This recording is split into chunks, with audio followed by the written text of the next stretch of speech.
outside three-pointer. Yes. That one's good.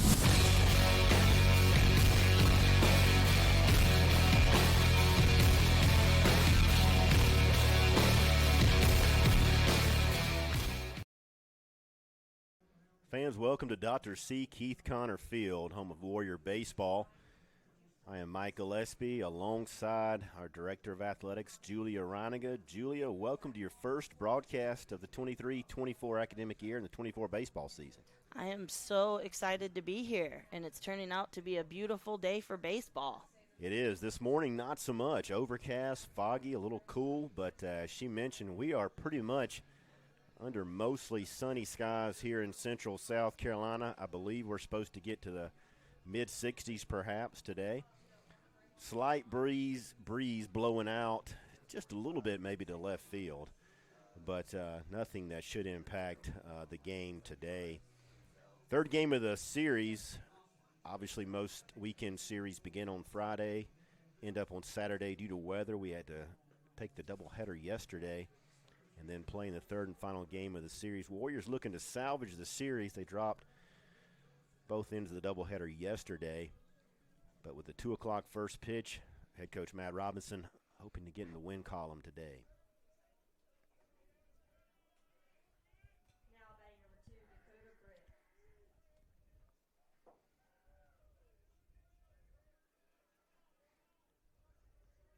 As you can see, North Greenville wearing their road red. And the first pitch going to be lined out to the left field. One pitch, one out. That is definitely the way you like to see it. Yes, it is. That's a good start for the Warriors. Now batting number 5, Pat Monteith.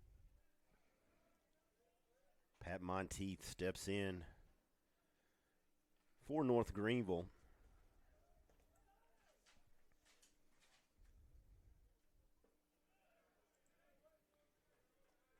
Pat was hitless yesterday in both games of the doubleheader, although he did score 6 runs. You don't find that too often.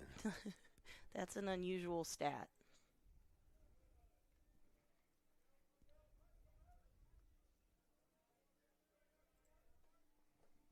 Monteith steps in, hitting .311.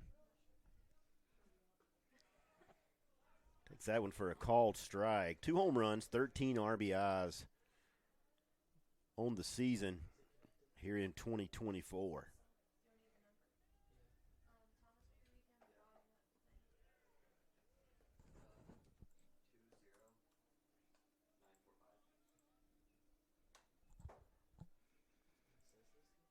Crowd still trickling in today, but again, I think everybody was coming from church and beautiful day, so hope to see a lot of fans out here at Dr. C. Keith Connor Field.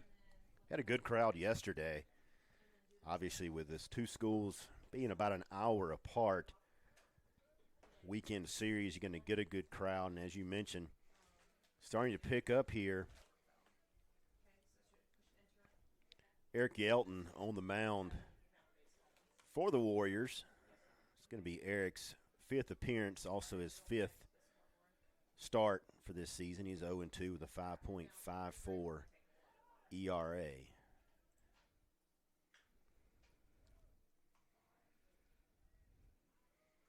Ground ball up across the diamond, and a couple outs now here in the top half of the first. Now batting number 17, David Lewis.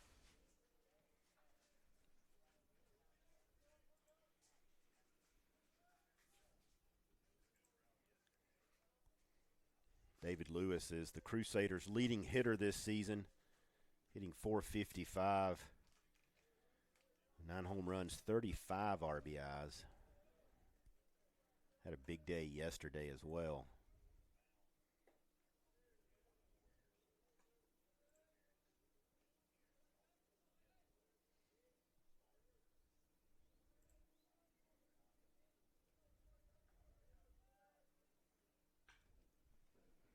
That one just fouled down the left field line.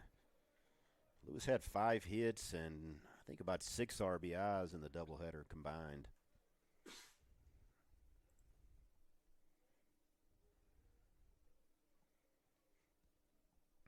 North Greenville hitting .331 on the season. 19 home runs. Obviously, in the last few years, they have been known as far as being an offensive club, mixing in some good pitching.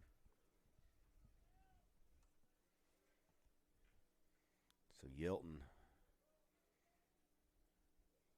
will really need to pound the strike zone and get some good fielding behind him. That one just off the plate. Julia, big day on campus yesterday for Warrior Athletics.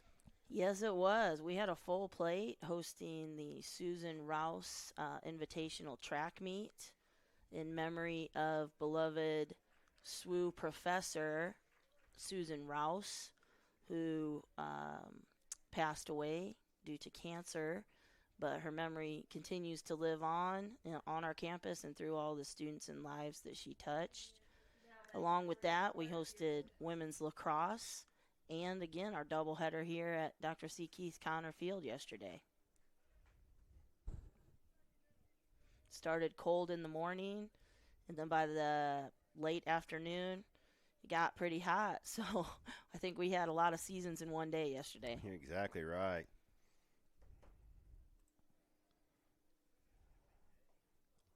Lewis reaching safely there with a base hit in the 5-6 hole, and this brings up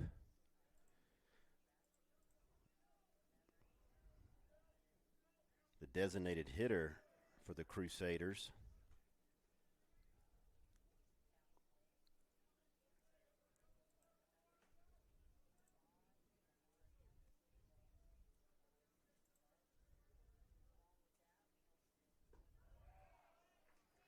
Called third strike. So Carter Deerdorf will head back to the dugout. Crusaders are held scoreless. We'll head to the bottom half of the first inning, see if the Warriors get their bats going early.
What if there's a place for you where thinking and doing go hand in hand with innovation, where professors are more like mentors and guides, where generosity is contagious and if you catch it, you just might change the world? This is it. Step into community, step into faith, step into life, step into Southern Wesleyan University.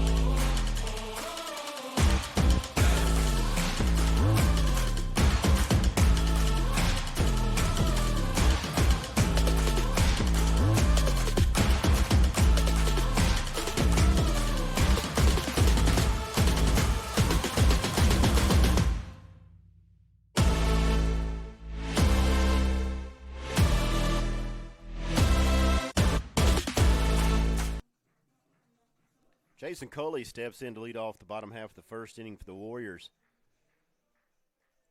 You're going to see Cully, Grisso, and Mitchum, top three hitters for Southern Wesleyan here this season.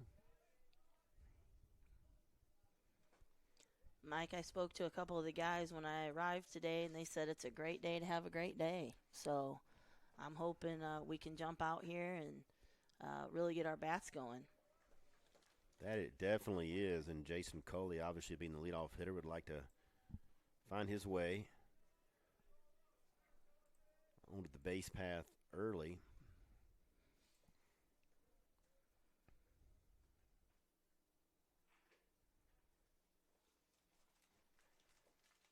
Caleb Cox on the hill for North Greenville.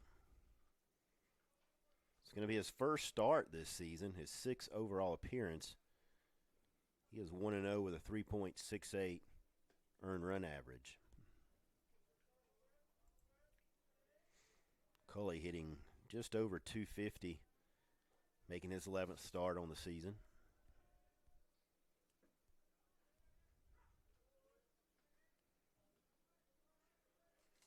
No home runs, 4 RBIs, a couple of stolen bases.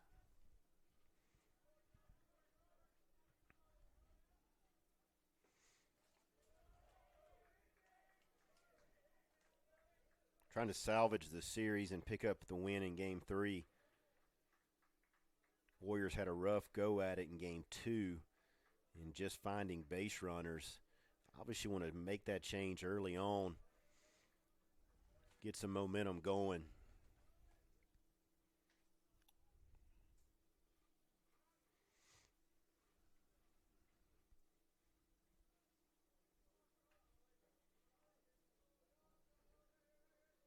Little two-strike shift on the infield as playing pull now.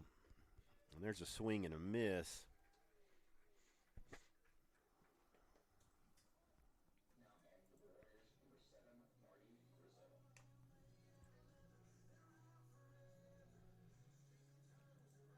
Going to bring up Marty Grisso.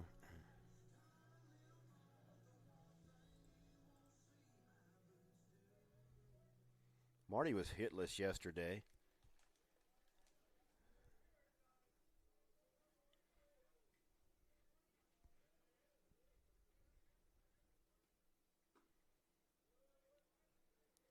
Grisso takes that pitch on the inside for a ball, hitting 273.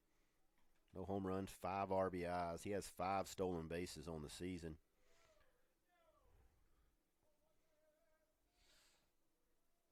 Warriors still looking to get their bats going, hitting just over 200.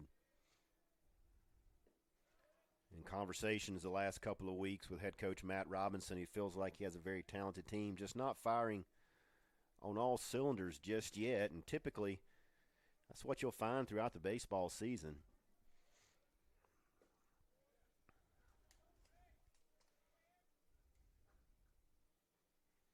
Baseball is one of those sports that's hard to hit, pitch, and field at high levels consistently throughout the year. You're going to have a few teams throughout the country that can do it. Well, they do play 7 million games, so that's hard to be consistent. I knew at some point you would get that into the broadcast. Baseball loves to play, and I can see why.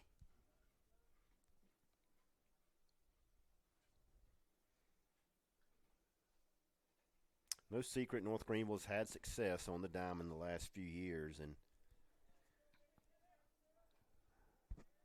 another quality club this year.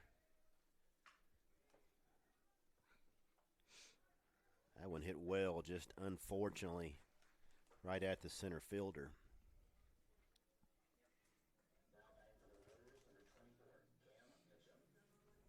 Let's see if Cam can get us rolling today. Cam tied for the team lead in home runs with 3, has 17 RBIs on the season, and leads the team in hitting just under 300 at 295 clip.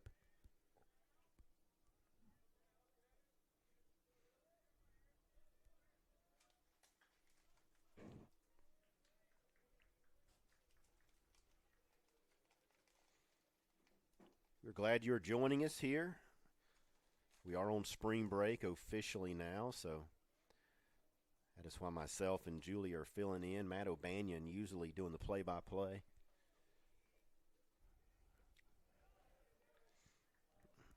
That one down in the zone.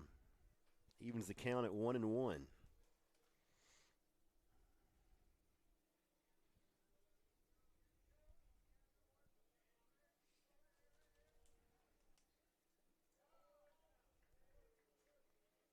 Women's basketball in action a little later today with tip-off at 5 o'clock. First round of the Conference Carolinas tournament. 3 teams will be up in Murfreesboro, North Carolina, campus of Shawan University. We'll be taking on Barton in our first round game. Excited to see the ladies perform this evening. Win at 5, play tomorrow at 5 against the host, Shawan. Cam really knew he missed on that one. He would love to have that pitch back.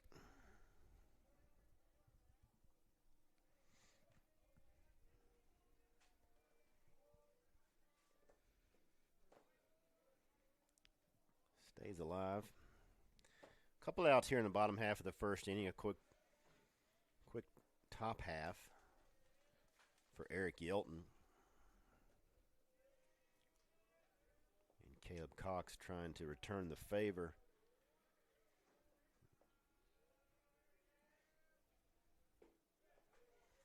A swing and a miss. Mitchum goes down. We've played one complete here at the Con. We are scoreless. We'll be back shortly.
Bryce Roddy stepping into the box for North Greenville here in the top of the second.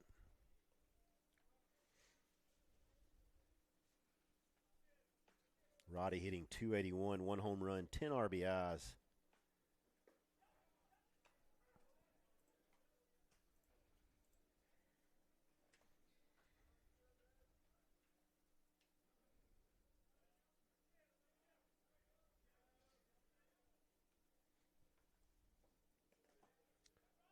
That one down out of the zone. Not much baseball next week for either club.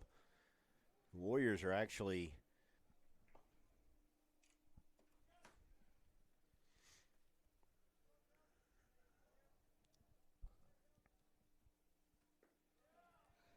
swing and a miss there. Quiet crowd so far. Yeah, very quiet. Obviously not much action after the first inning of play, but another good, decent crowd, as you mentioned earlier. They're just soaking up the sun right now. That one just off the plate.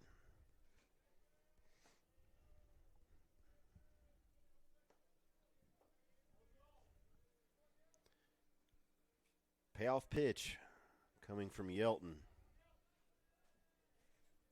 to the senior catcher in Cash.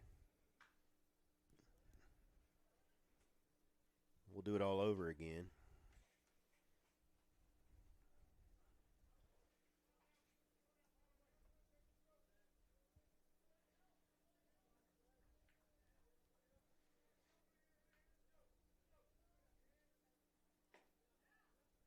Cash is going to draw a leadoff or walk here with one out. Now batting number 9, Thomas Powell.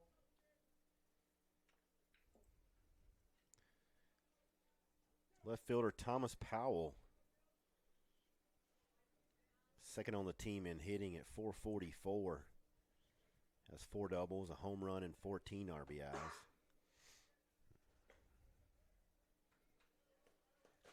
David Lewis, by far and away, the most productive in terms of home runs on the team, as we mentioned, with 9. A couple of guys have 2, but other than that,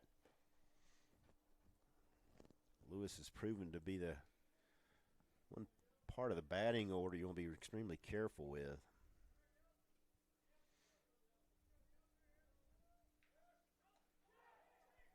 Close play there.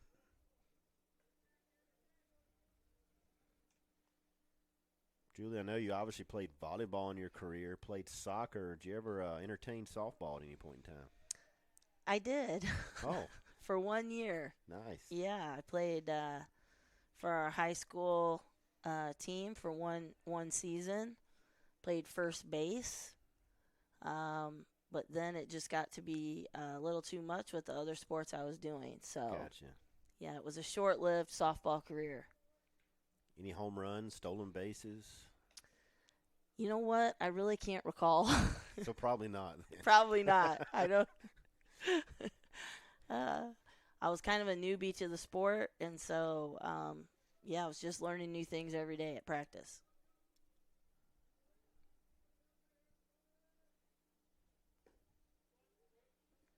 So obviously a season that didn't really stand out in your mind. Well, playing softball in northern Indiana, it stood out. Oh. It was frozen. I was frozen for most of it. So I can imagine.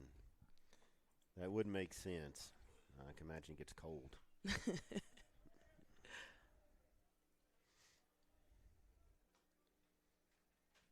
Speaking of softball, you were the interim softball coach at one point here, and this year's squad off to a 9-7 start, yet to get into conference play. Yes, they're doing a great job. It's been fun to watch them play. We got a lot of players on that team that can produce at the plate, and we also have some people in the field and on the mound that are doing a fantastic job. Excited for them to get into conference play. Be a little over a week. They'll host Carson Newman on March 9th prior to their first conference doubleheader versus at Belmont Abbey on March the 11th. So this one's head out to right field and going to be off the bottom half of the scoreboard. And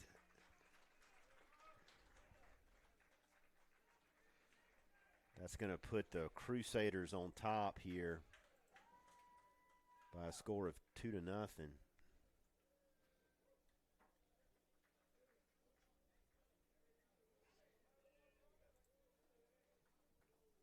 So Thomas Powell is his second home run of the season, and 15 and 16 in terms of RBIs.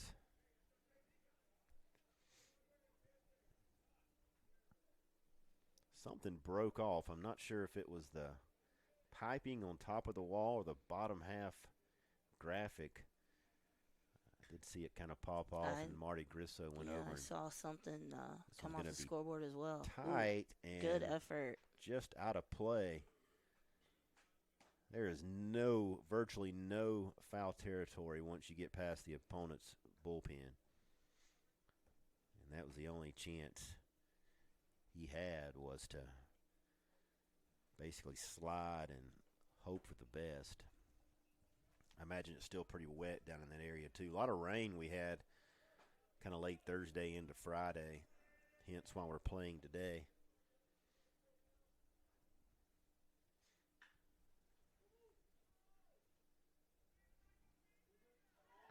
Nice play by Kim Mitchum. Great stretch. That hurt me from up here. Retired shortstop Landon Peavy. Second baseman Landon Shaw now steps in. Landon hitting .333, just over 40 at bats. No home runs, but 10 RBIs here in the 2024 campaign.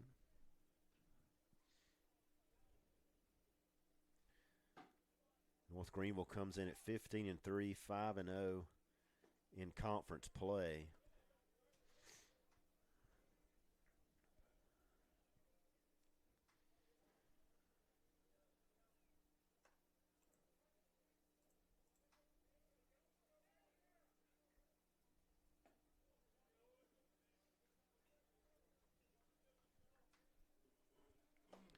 Mitchum, Kim, Porter, and Long make up your infield today.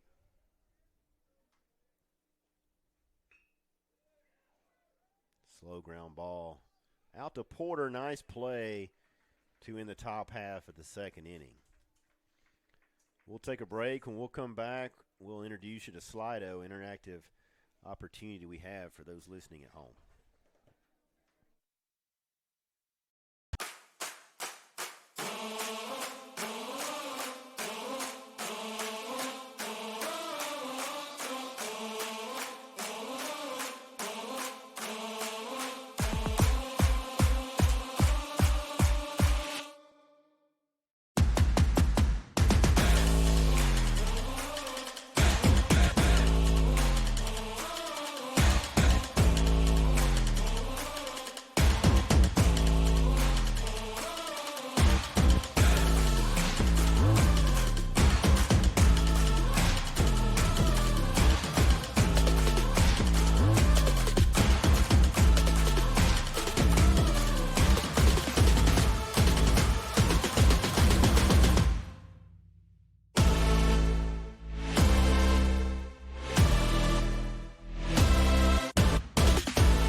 Back here at Connor Field,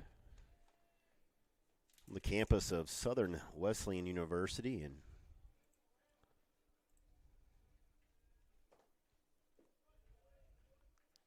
Jarrett Whitley steps in.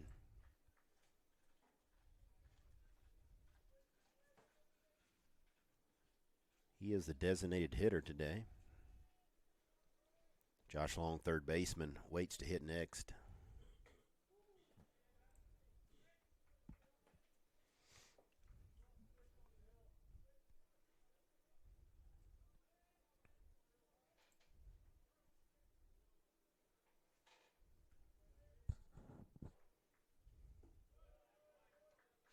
There's a pitch just missing low. Fans, if you're one of you interactive with us here in the press box, neat little feature. You can visit slido.com. Graphics should be coming up here shortly. will have the access code. Ground ball out to the third base. It's going to get down the left field line. And Whitley is going to come in at second base. So a good start here to the bottom half of the second inning for the Warriors. You'll note the graphic with the hashtag 1702543. Slido is free. You do not even have to set up a profile or set up an account or anything. You simply visit slido.com, and the code is on the screen as well, hashtag 1702543. You enter that, and then if you have a question for us here in the broadcast booth, give us a shout out to one of your favorite players, make a comment, and we'll possibly talk about it here on today's broadcast. Game 3, final game of the series. Attempt at a bunt there. Great start to the second inning by the Warriors. Looking to keep adding on here. So Whitley in scoring position. Josh Long. Brief chat with head coach Matt Robinson. Long stands in, hitting 167. This is his 11th start on the season.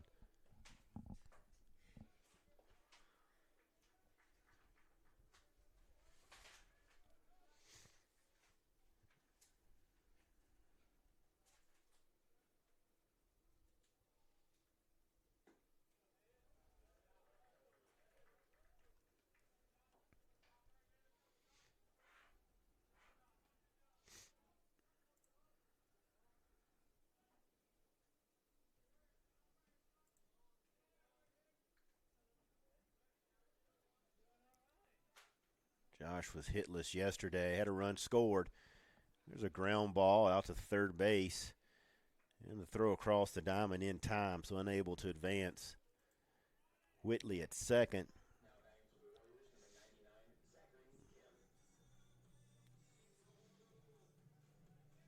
Long was obviously trying to advance the runner, hit backside. And after the failed bunt attempt, the first pitch unable to do so. So now we'll see what the Warriors can do here with one out and a runner in scoring position.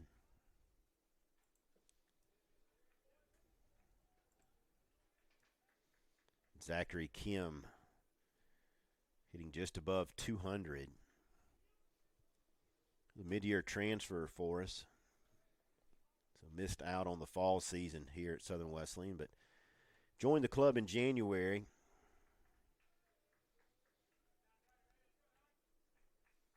His 10th start on the season.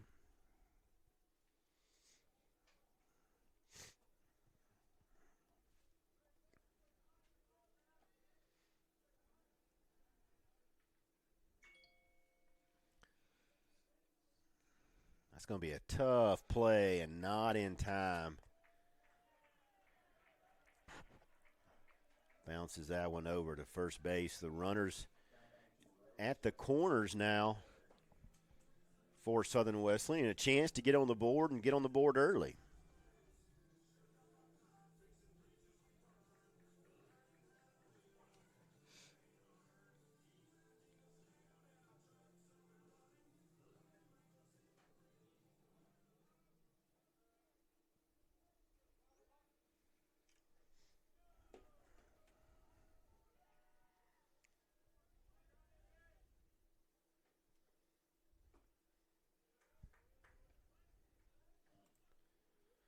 Porter flashes bunt, but most likely just to get the infield moving around.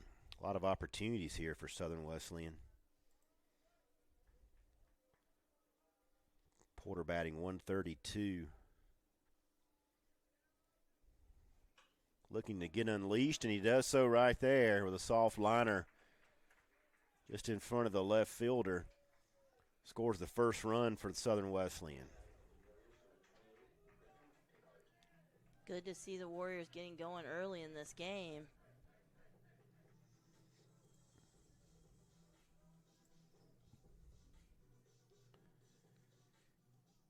Freshman catcher Griffin Pickard, hitting 154, steps in now. One out first and second. Had an opportunity to know Griffin through the Student Athlete Advisory Committee. He's one of 2 reps for baseball. Luke Staten is the other one.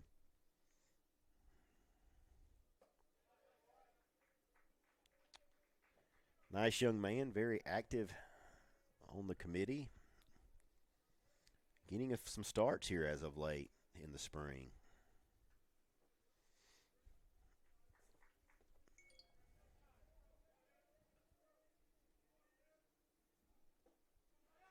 Swing and a miss, throw back behind the runner at first, and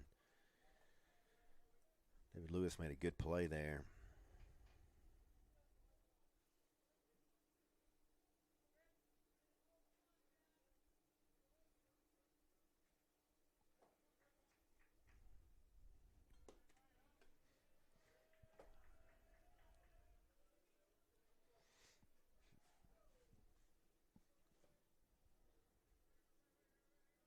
Caleb Cox with a long work in. And that's going to be a pitch violation there. So count's going to go to 2-1.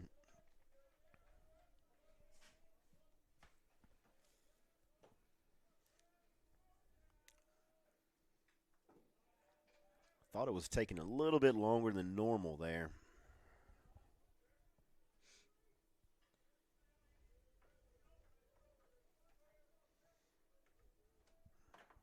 You don't see that very often. 2-2 count, 1 out now.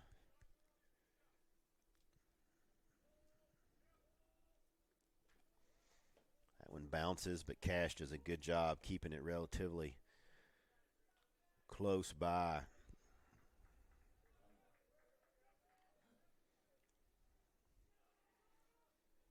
Three-two count, 1 out. Be a good opportunity to put the runners in motion here, try to get something going. We'll see what they do.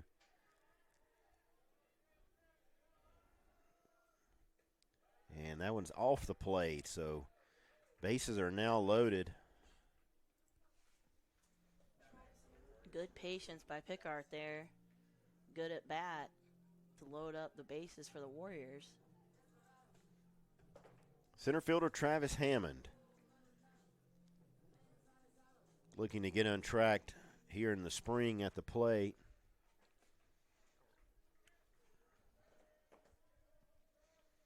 North Greenville outfielders relatively deep.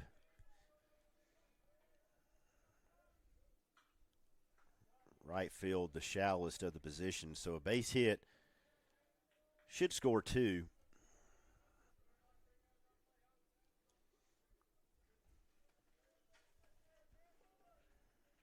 Infield is back with the exception of Lewis. He's even with the bag at first.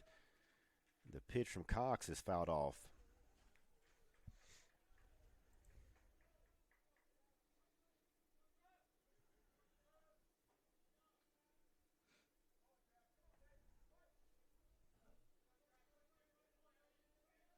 Warriors are 1 batter away from turning the batting order over again, and Hammond's going to take that one for a called strike. So tough at bat there.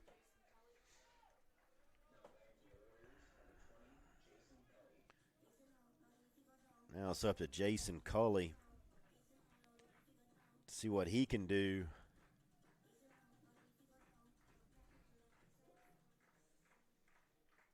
Jason's a junior from Southeastern Community College, calls Wilmington, North Carolina his home.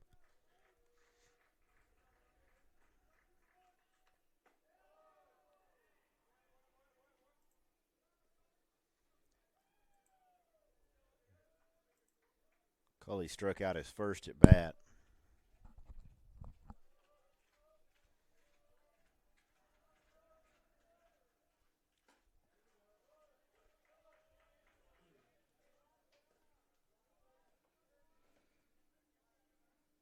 Warriors have picked up 1 here in the bottom half of the second, a base hit. Get a couple of more.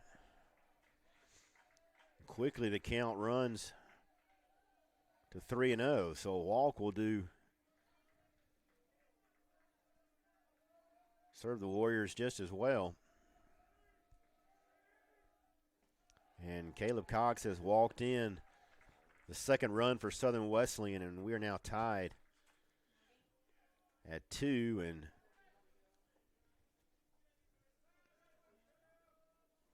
chance for Marty Grisso to do some damage, but not before there'll be a visit to the pitcher's mound. We'll take a break. When we come back, we'll set the scene for you. We are tied at 2 in the bottom half of the second.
Visit to the mound.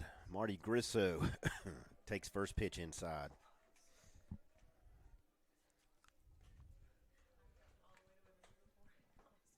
Nothing doing in the first for either team. Top half of the second, Crusaders picked up a couple, and the Warriors have responded. There's a base hit. Going to be in left center field. It's going to score a couple of runs here. Ball comes into second base quickly, and we're going to have a misplay at second on the throw, which is going to allow a third run to score. So an error there on the throw in allowed the third run to score, and the Warriors take a 5-2 lead here.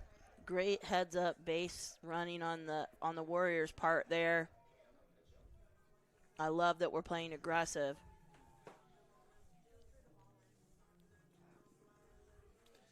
Very good base running, as you mentioned, for sure. And Cam Mitchum now steps in with a couple of outs.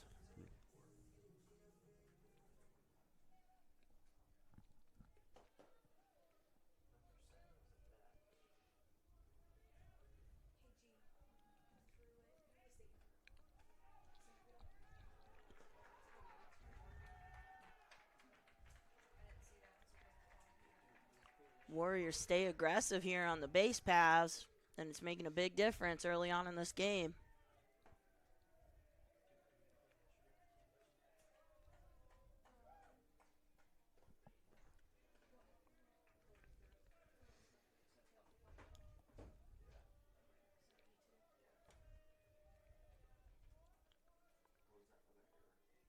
So a couple of errors here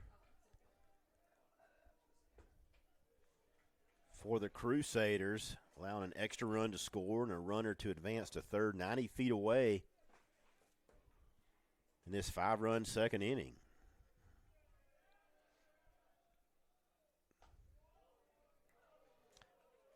That pitch up a little bit, but called strike, so 1-2 now on Cam.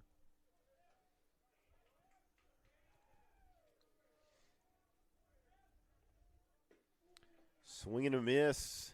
So Mitchum will go down, but not before Southern Wesleyan picks up 5 big runs. We'll head to the third inning. Warriors lead 5-2.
This is it.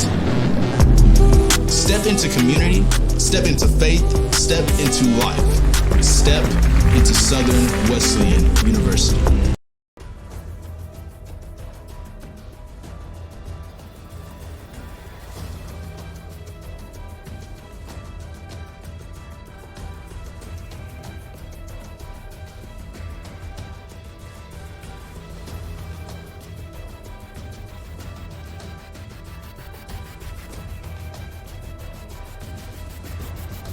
This is Conference Carolinas.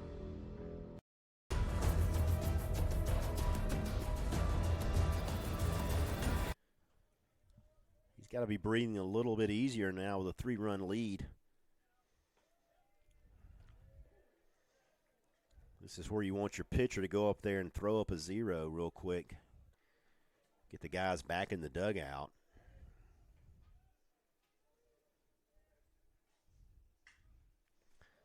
There's a line drive into left center field. We'll see if Hammond can cut it off before he gets to second base. And not going to be in time, so a leadoff double for the Crusaders here in the 3rd inning. Julia, you've coached volleyball. Let me spit that one out real quick. For a few years, and baseball is similar to volleyball in terms of momentum. Once you get it, you want to keep it as long as you can. Oh, absolutely. Absolutely. Momentum's huge. When you're just feeling it and everything you're touching is going right, that's a feeling that I don't think anything makes you feel that way, but when you're an athlete.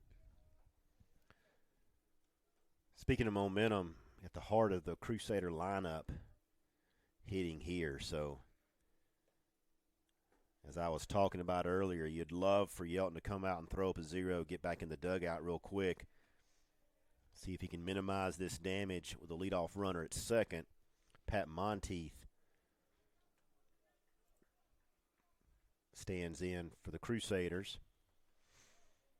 There's a fly ball hit out to right field. Grisso drifting back a few feet in front of the wall, makes the catch, but it's going to be deep enough for the advance there to third base.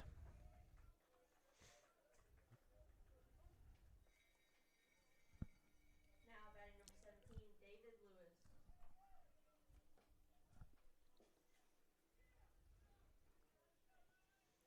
David Lewis, a transfer from Clemson University just down the road here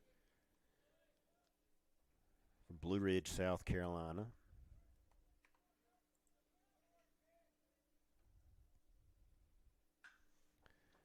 It's going to be a line drive just in front of the left fielder. Culley is going to get underneath his glove and into left field. And Lewis is going to be in third base, so a single and an error there by the outfielder not only allows a run to score on the hit, but Lewis was absolutely motoring around the bases there.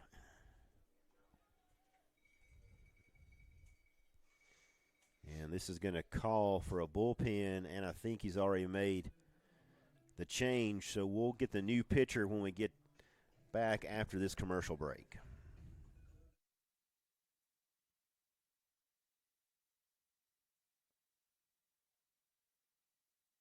Life, things aren't scripted.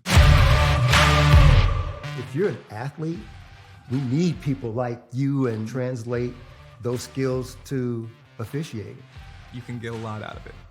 It happens in every town, in every game. We never have a perfect game, but the rewards always outweigh the negativities.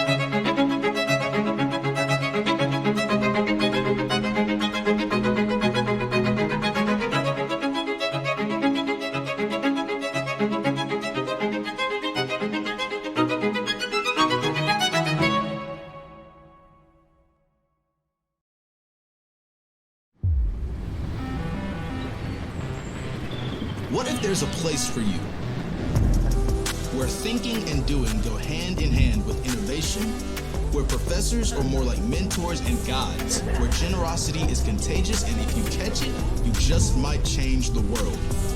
This is it. Step into community, step into faith, step into life. Step into Southern Wesleyan University.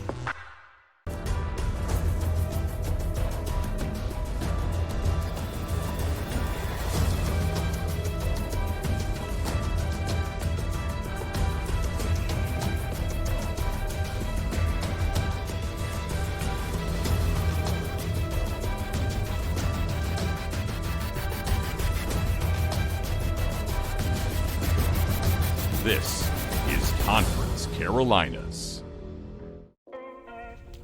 Soccer's been a huge part of my life, and it is the main reason that I was pulled here. Coach Q found me on a recruiting website, sent me an email, and at this point in time, actually, in high school, I wasn't even thinking about playing soccer anymore because I had a pretty bad ankle injury. And then just one day, God put it on my heart to go back to that profile that I hadn't looked at in months. I read the email, and there was nothing that told me that this wasn't the spot for me to go. A week later, I was down here on campus, and then almost a week after that, I signed and committed. New pitcher on the mound for the Warriors. We'll get his numbers here in just a little bit. And that one's going to bounce in front of the plate. So a wild pitch there is going to allow Lewis to score. So one pitch, one run. That run is actually charged to Yelton, so that will clear his pitching line for today. And Gage Shaver steps in, 4.91 ERA. He's 0-2, going to be his 5th appearance on the season. He did get a start earlier in the year. Has 9 walks and 7 strikeouts. And he is facing the designated hitter in the form of Carter Deerdorf. Carter hitting just over 200 at 206.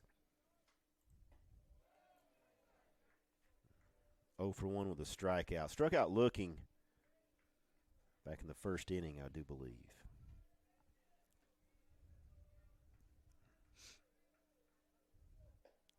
A lot of crooked numbers on the board. 4 runs, 3 hits, 2 errors.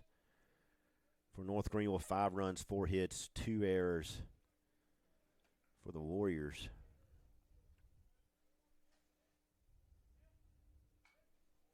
This one fouled off. A lot of errors in Game 1 yesterday. Clean baseball in Game 2, and then see if we can keep this one rolling along, and hopefully the Warriors can maintain the lead they have here in the 3rd inning.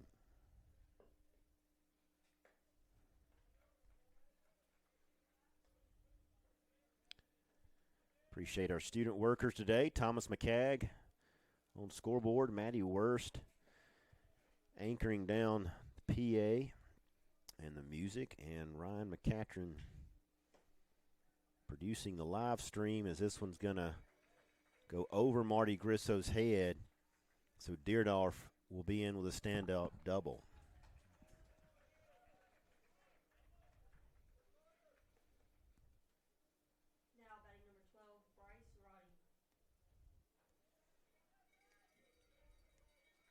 Julia was mentioned yesterday, had our first home track meet of the year on campus, and Thomas actually participated in that meet early on, ran around 10:30 in the morning, I believe. He ran a lot. Did a fantastic job, as did the whole Warrior team. Represented the school very well yesterday. We'll get you caught up in one of the half innings on the track meet from yesterday. And you mentioned Thomas ran a lot, and then he ran down to lacrosse, and I think actually participated in the press box there too. So yes, he did. Big day for Thomas yesterday. Big day. Maddie, a member of the women's soccer team, and I believe she is graduating in May, if I'm not mistaken. That makes me very sad to see her go. But I know she's on to amazing things.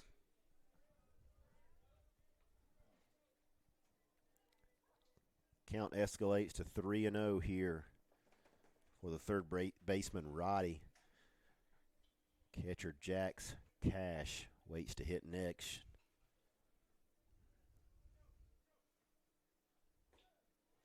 There's a strike.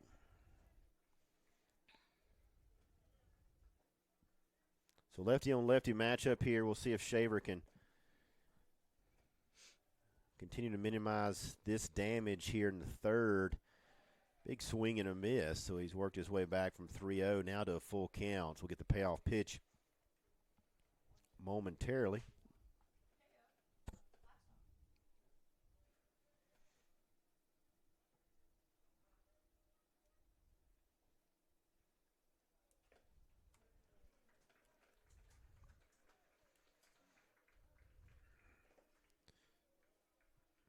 So walk to Roddy's going to bring up, as we mentioned, catcher Jax Cash.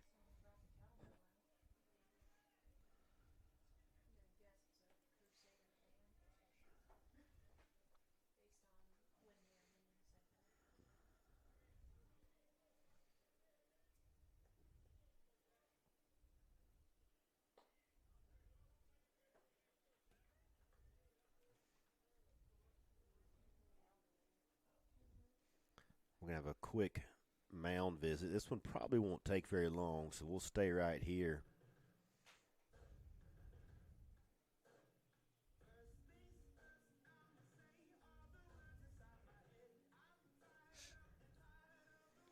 Talking about the track, I believe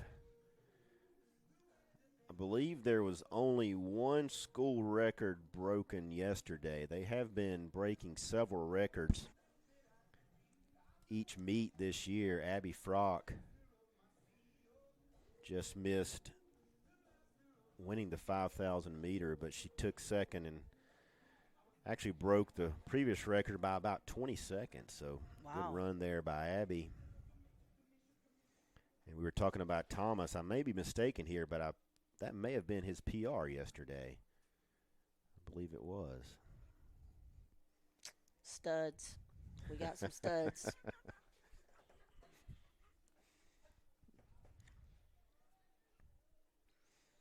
Track meet's always exciting to go out there and watch. You have so many, not just so many schools competing, but a lot of moving parts out there. A lot of events happening at once, so you always have something to watch at a track meet.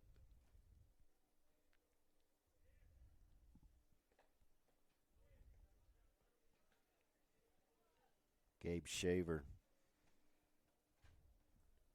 going to do his best here to prevent a track meet on the bases that we definitely don't want to see the Crusaders advancing here. So Working to get the second out on the board. Get the momentum shifted back towards the Warriors here.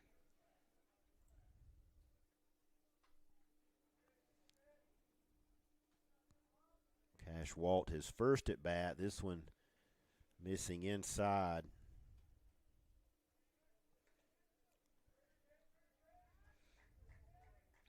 Powell waits to hit next unless the Warriors can turn a double play here and get out of the inning.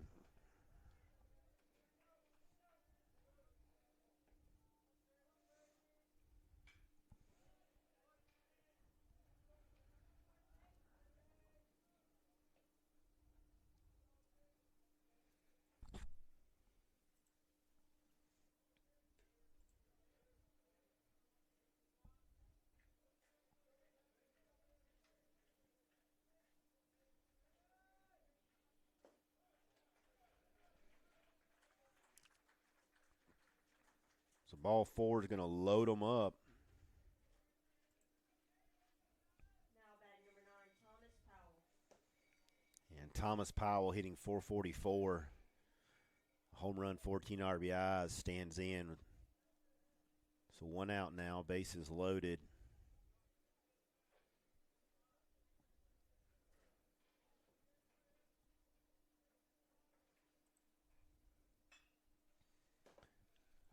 Fly ball deep center field. It's going to be well enough.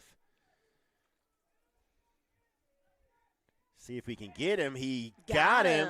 Nice and play we for will the Warriors. check to see if the run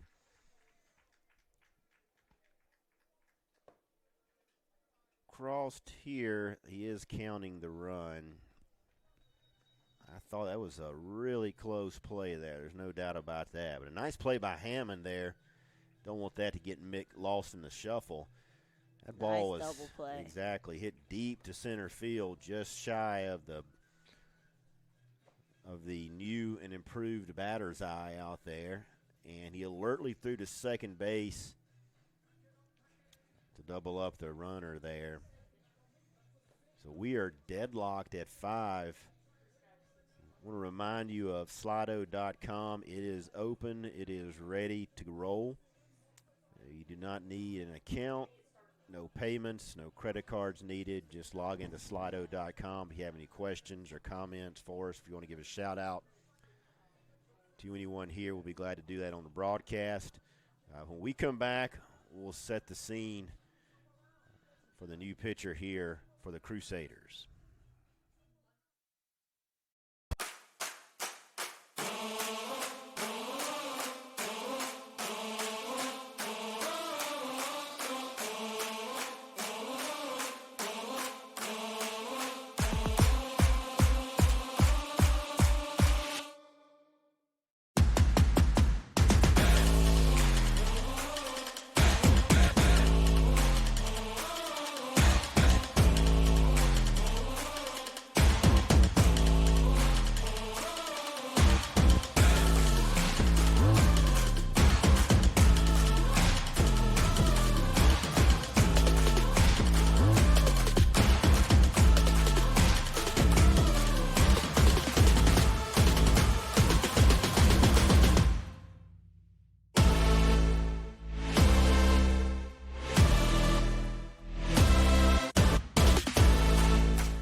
A lot of baseball action here in the last inning and a half. We'll see if the Warriors can take back the lead that they held for a short time. Cole Munhall, the new pitcher for the Crusaders, he comes in 0-1 with a 6.14 ERA, making his 5th appearance in the 24 season. Hard hit ball down the line, but just foul. Jarrett Whitley stands in. Jarrett tied with Cam Mitchum for the team lead in home runs with 3.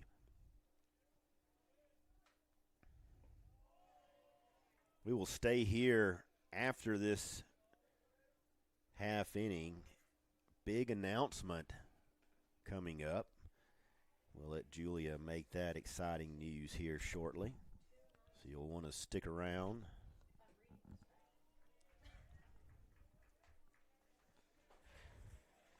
Count moves to 3-1. Deadlocked at 5 here. Both teams also have 4 hits. Both teams have also committed a couple of errors.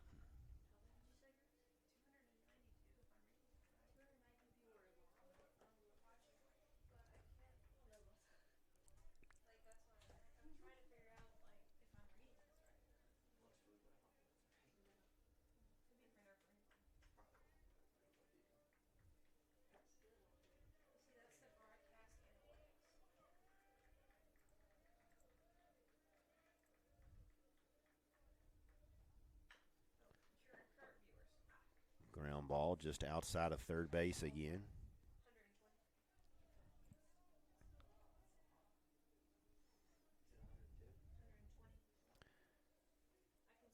Payoff pitch to Whitley here from the Tulane University transfer, and that was going to get by the shortstop. So the Crusaders had the shift on, but Whitley delivers that one into left field. Warriors starting out this inning strong just like they did in the second inning. Hopefully we can keep this momentum going and get a shift happening here towards the Warriors. Third baseman Josh Long stands in. Last at bat, he had no outs, runner at second. This time runner at first with no outs. See if he can advance Whitley here.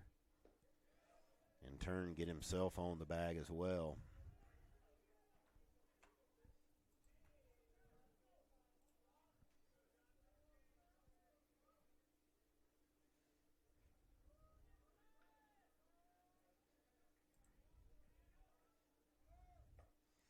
Swing and a miss. Whitley on the run, and he's going to be gunned down.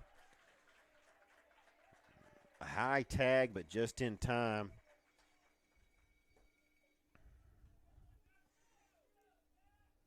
Forces the count to 1-1.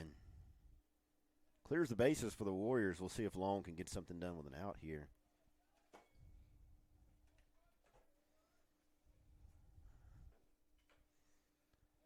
There's a swing and a foul ball.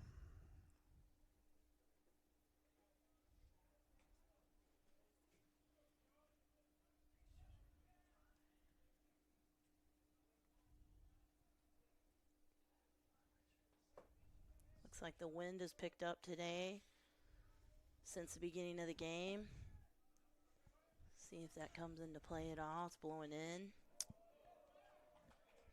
There's a called third strike. You're correct. It doesn't blow in much here from left field, but as you mentioned, it is at this point in time.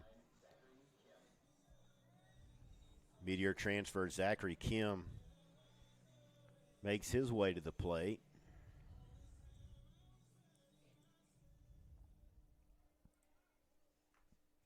Kim wearing number 99. Transfer from the University of Illinois, Chicago.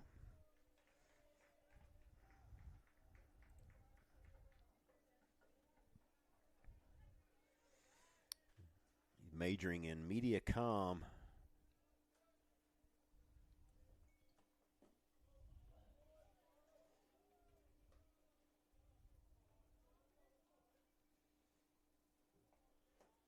Calls Mookie Betts his favorite athlete.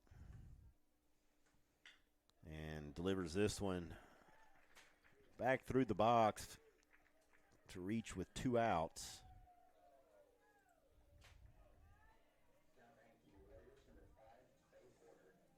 Spring training underway, and Mookie Betts getting his work in and out in Arizona for the Dodgers. I believe your favorite MLB club are the Cubs, correct? That is correct. Favorite all-time player, Jody Davis. Former catcher. I might be the only one that has him as their all-time favorite player. I'm sure. Maybe his family. His family, extended relatives. Probably some catchers out there living in and around Chicagoland. There you go. Might have called Jody Davis their favorite baseball player. Chances are I have a baseball card. I'll try to bring one for you. You can put it in your office. I would like that.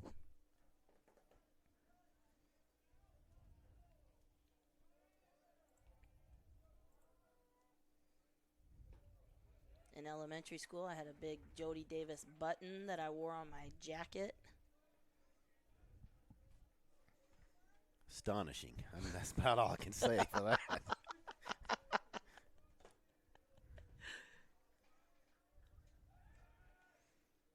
Pretty much we're president and vice president of Jody Davis fan club, it sounds like. Absolutely.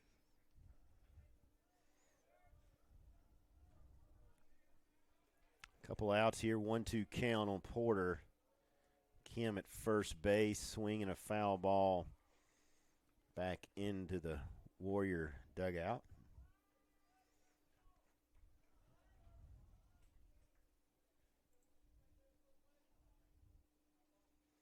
lot of baseball today in Conference Carolinas simply because of the weather across the southeast. Kim is going to be picked off here. Did a little jump start there, but got a little too far out to first base, and that's going to end the bottom half of the third. We've completed 3. We are tied at 5. We're going to stick around. Big announcement coming from our Director of Athletics, Julia Reiniger. We announced it last week to our campus community, but the official announcement goes out to the public tomorrow, well, or I guess right now, that we at Southern Wesleyan University will be bringing back our men's and women's golf programs. So we're very excited about this.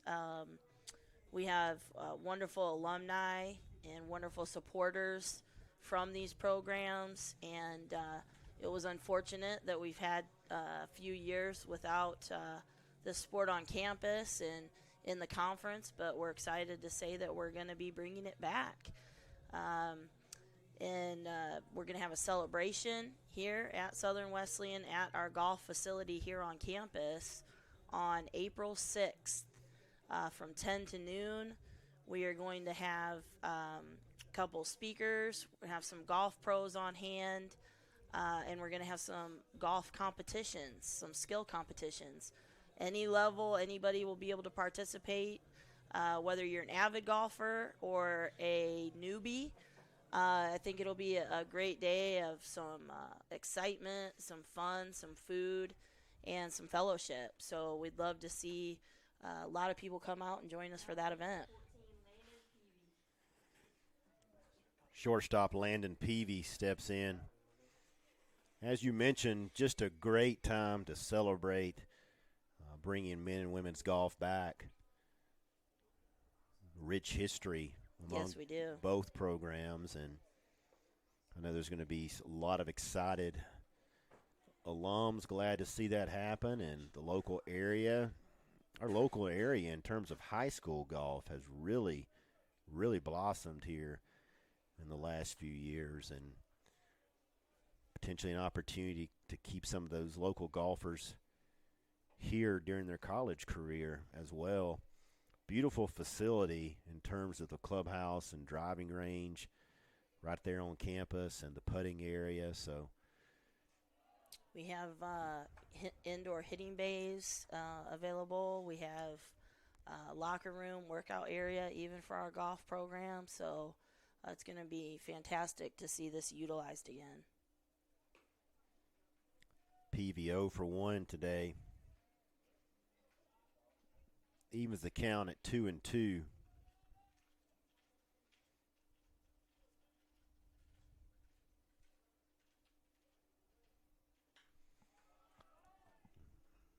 Pop up on the infield. Cam Mitchum is up and over and makes the catch. So to help the listeners out just a little bit, talk us through the timeline beginning with this summer and kind of what will happen going forward. Sure. So we are going to hire our coach to lead the program this summer, and then they will have a year to recruit and get everything situated for the program to have a positive start. We want to set them up for success when they start competing again. And so we will begin competing with the conference and with the NCAA in fall of 2025. So, again, hiring a coach this summer, and then next year we'll be recruiting and getting everything for the program squared away and situated so that we're in a good spot when we begin competition.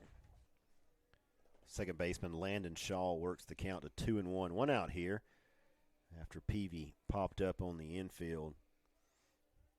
Obviously, most of our listeners, if not all, have a baseball interest and investment today. Called strike there evens the count at 2-2. But we have 50-plus student athletes on our baseball team amidst the conference. That's still kind of a low number. We'll have some schools that have 70, 80 student athletes. Discuss a little bit what a typical golf program team may have in terms of numbers. Well, we're going to be looking for each team, our men's team and our women's team, to carry between 10 and 12 athletes on the roster. And then they'll be competing every week to see who goes and represents us in each competition. They do have tournaments within the teams each week on who we're going to go send to those tournaments. We send 5 to score and an alternate as well. So hopefully we can get some really competitive golfers and really get these squads going early.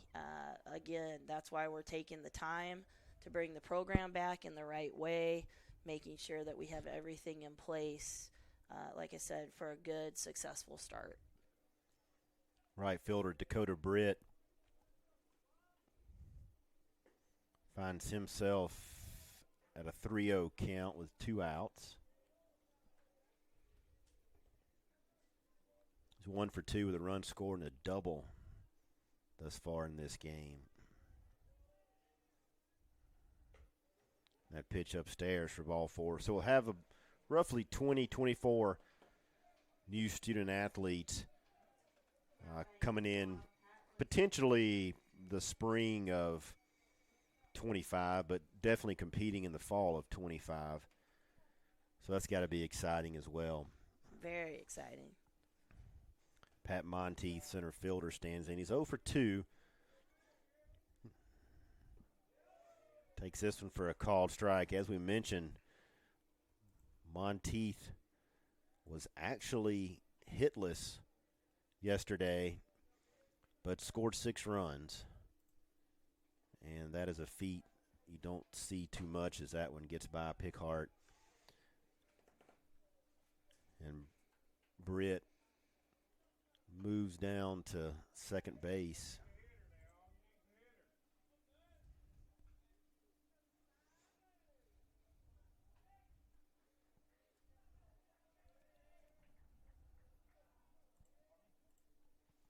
See if Shaver can bear down, and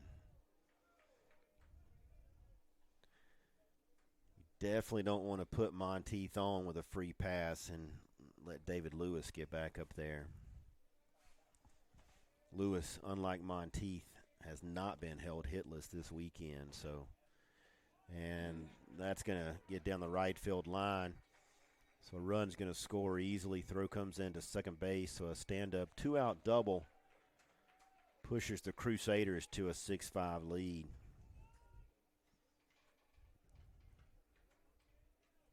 Now batting number 17, David Lewis.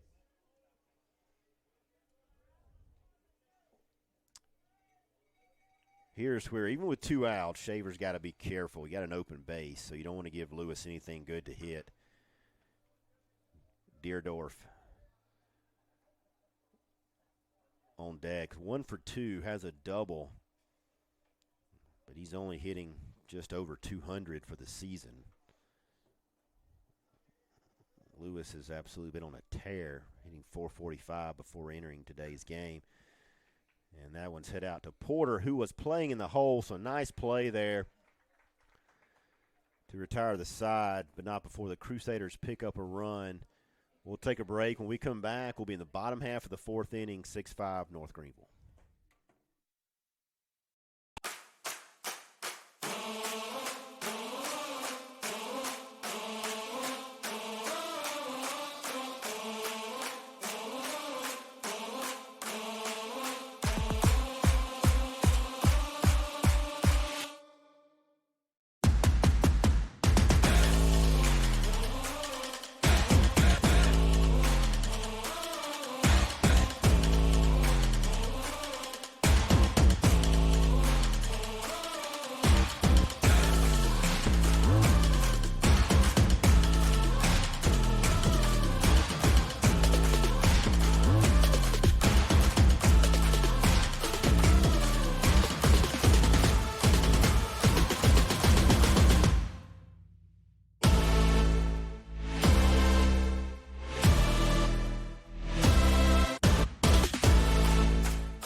made the nice play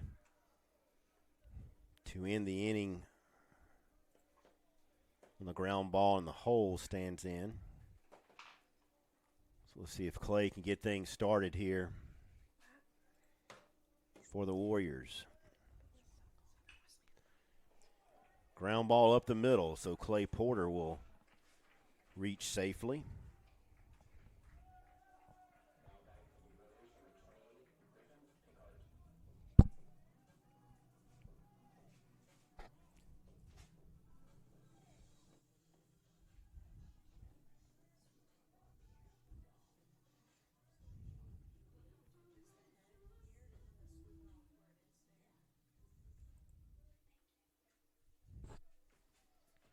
Freshman catcher Griffin Pickhart stands in. He's 0 for 1 with no official at bat today. He does have a walk and a run scored and takes this one for a strike.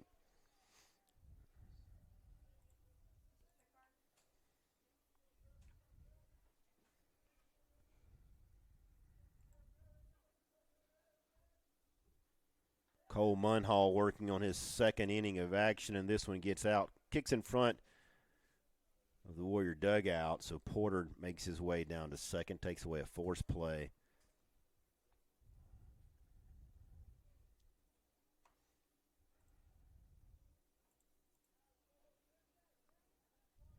We'll see if Pickhart can move and advance Porter here.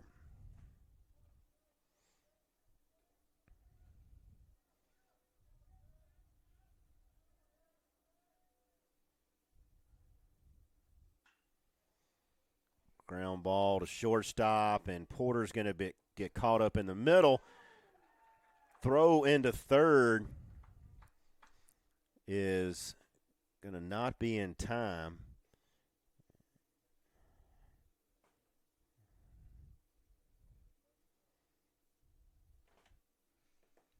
Ball kicks away from third baseman Roddy, and he took a shot to the leg from Porter and going to get up and walk this one off.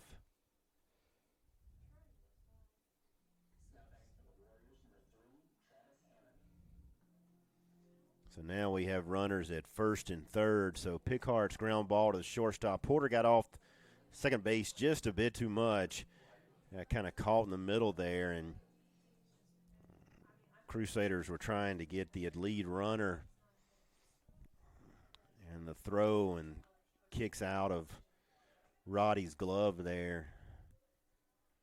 Puts runners at the corners for Southern Wesleyan.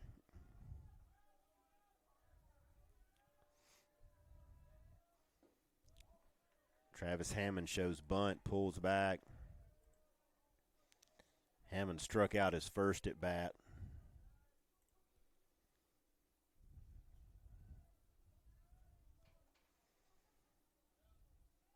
Hammond has a couple of sacrifice bunts on the season. Pops this one up, and a nice play by Munhall. Actually a really good play by Cole Munhall there to catch the bunt in the air, fully extended. And we've got a quick timeout as Cash is going to walk out and give Munhall an opportunity to gather himself, and we're going to have a mound visit as well. So we'll take a break and be back shortly.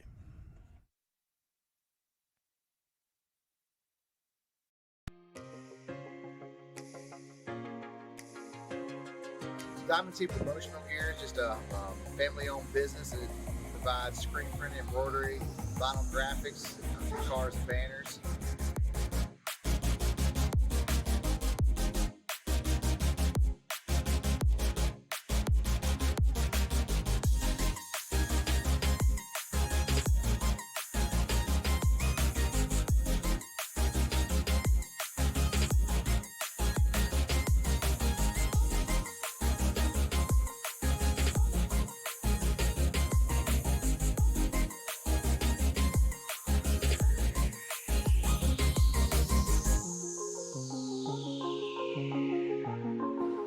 We've been in business now for over 32 years.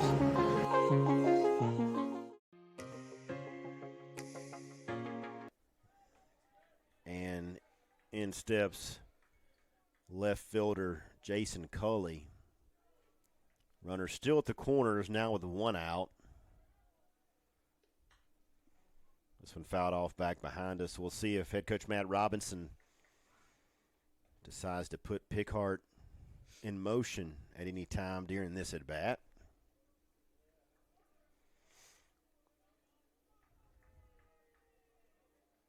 Factoring keeping Pickhart at first, it keeps that right side of the infield open for the left-handed hitter.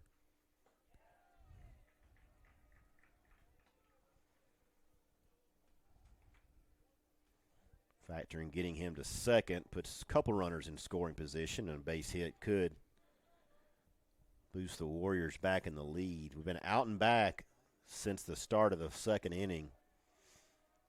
A lot of lead changes thus far. A little bit of movement down in the Crusader bullpen.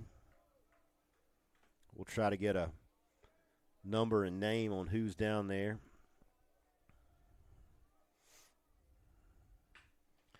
And ground ball to right field is going to be thrown, or rather the first base going to be thrown into right field. So a throw-in error there by Lewis allows another run to score. Now we have runners at first and second. So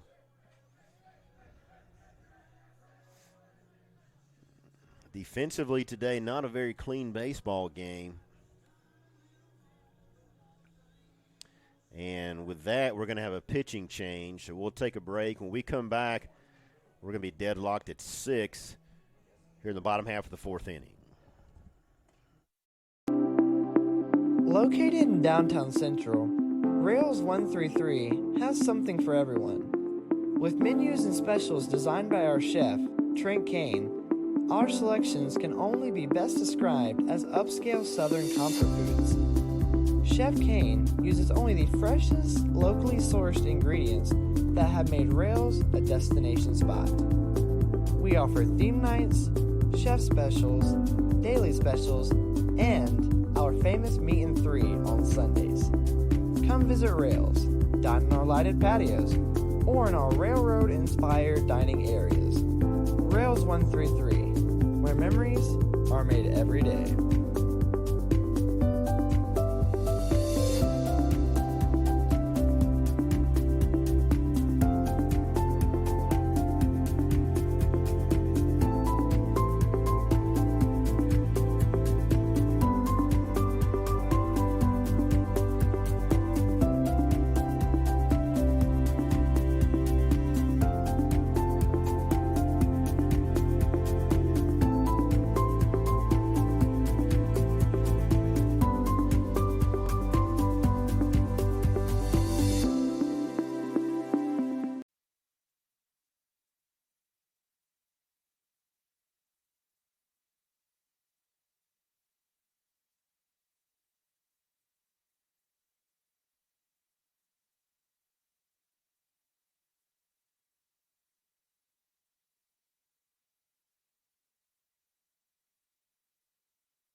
Marty Grisso stands in. Runners at first and second for Southern Wesleyan.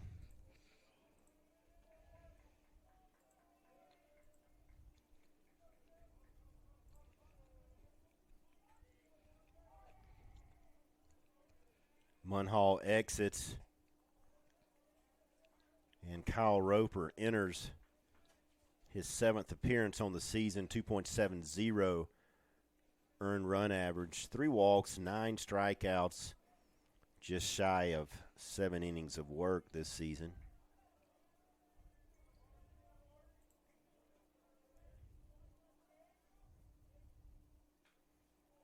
Just misses that one. Nice swing by Grisso.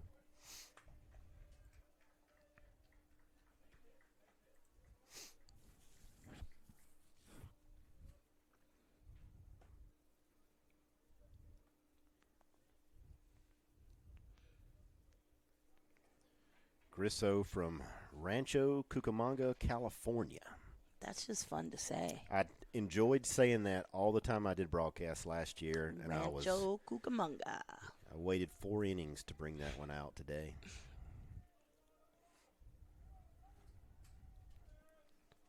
Marty, a senior.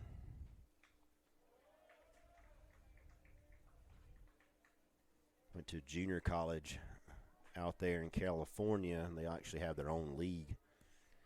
A lot of junior colleges in that state.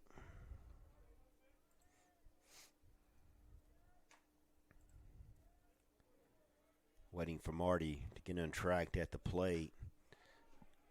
This one's popped up, not going to be able to advance anyone, and that one's going to be an infield fly anyway, so now with 2 outs, see if the Warriors can scratch out more than one.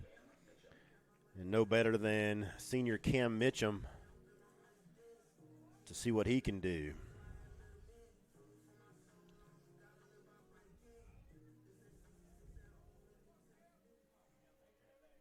Cam, a transfer, came in last year from Claflin University.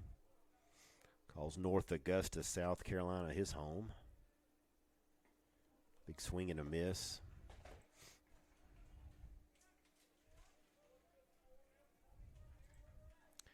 Cam with 3 big flies this year. He got into the record books as far as single season home runs last year. I believe he ended up with 10, put him in the top 10, I believe. At least the top 15 for sure as far as single season home runs. So see if he can equal or better that this season.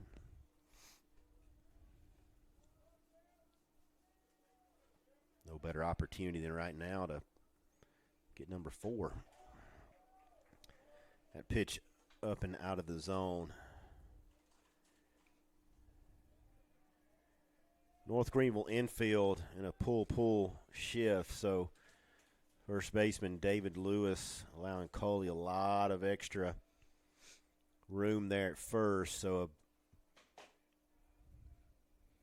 base hit in the gap with Coley's speed, the lead he has in 2 outs, he could potentially score from first base.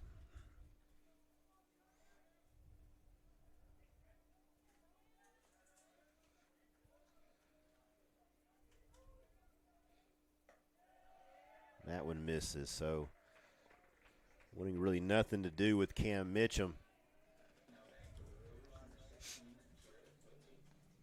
Brings up Jarrett Whitley. Jarrett's been hot of late. I know at least a couple of his 3 home runs have came as of late, within the last week or 2 maybe.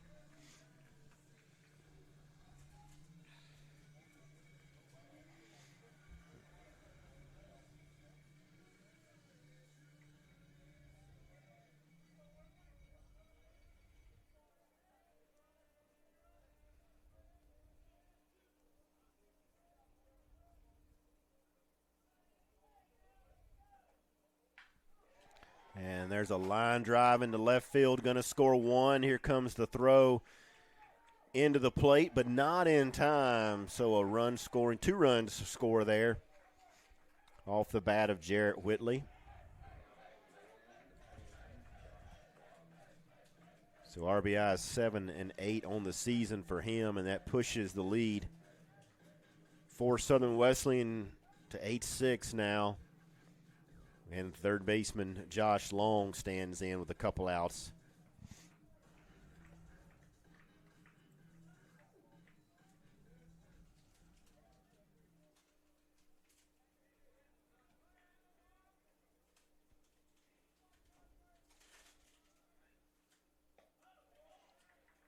Love to see this 2-out rally continue for the Warriors, as that momentum has shifted again. Momentum has been out and back all day long. Yes, it has. In one dugout half inning and the other dugout the next half. So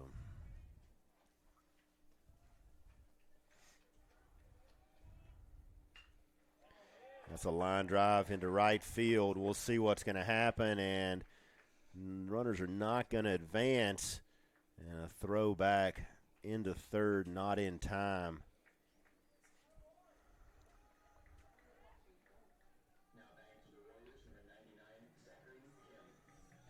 So with a couple outs, bases loaded, and Zachary Kim steps in, second baseman.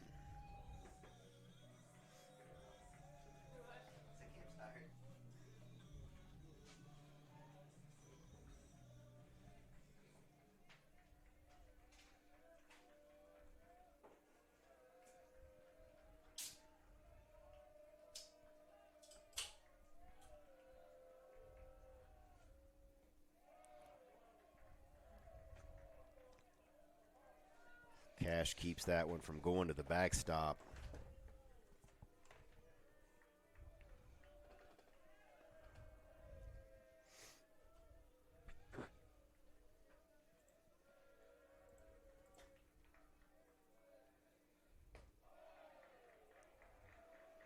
Warrior dugout fired up here. Looking for more with the bases loaded. Kim is 2 for 2 today with a run scored.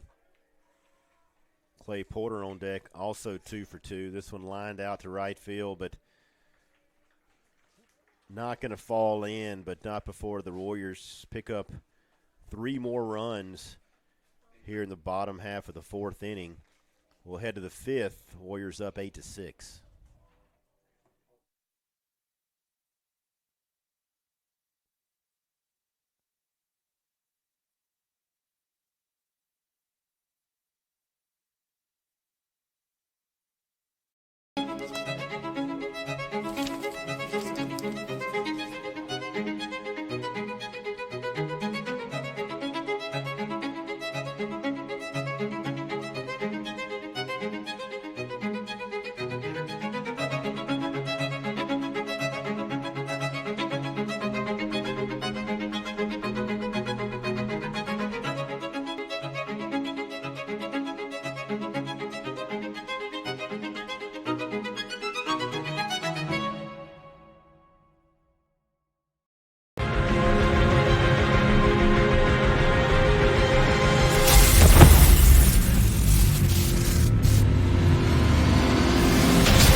This is it. Step into community, step into faith, step into life. Step into Southern Wesleyan University.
Back here as we enter the top of the fifth at Dr. C. Keith Connor Field. 2-2 pitch here.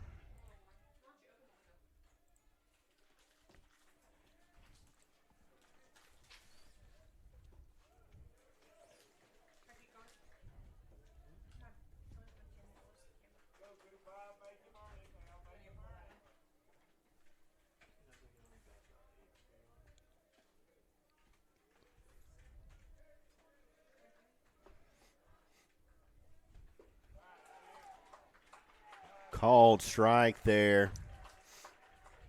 Nice pitch.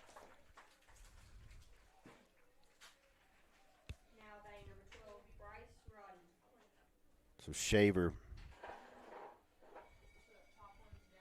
picks up his first strikeout, I believe, on the day.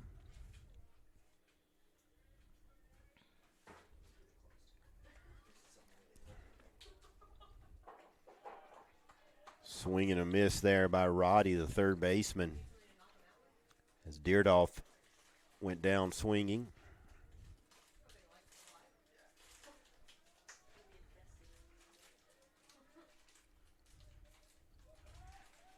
Roddy shows bunt, fouls it off toward the Warrior dugout. Hitting .281 on the season. 0 for 1 with a walk today.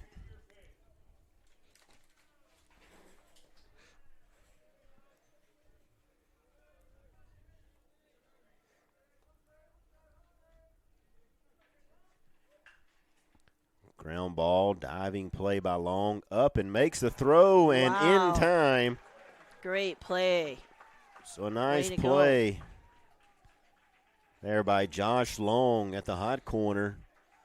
Dives glove side and gets up and throws out.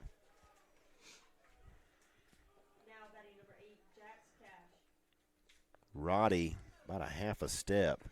Catcher Jax Cash steps in. No official at bat today. A couple of walks. Runs scored.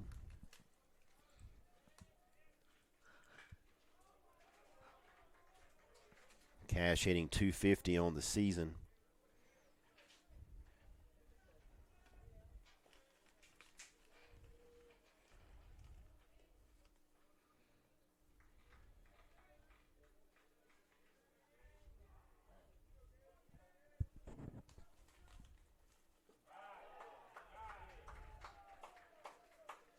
Great pitch right there.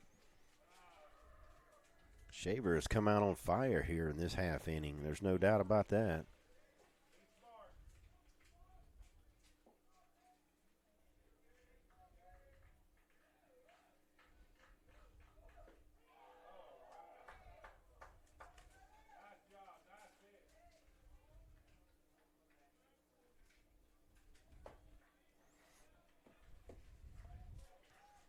One-two count. Shaver a strike away from getting the Warriors back in the dugout and able to hit in the bottom half of the fifth, and Cash just stays alive.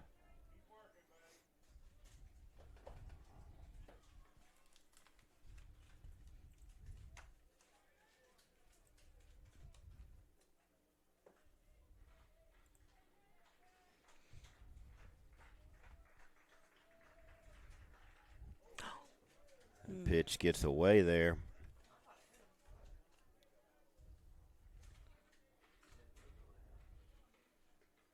Wow, I thought that ball hit him. That was very close. There's no doubt about that.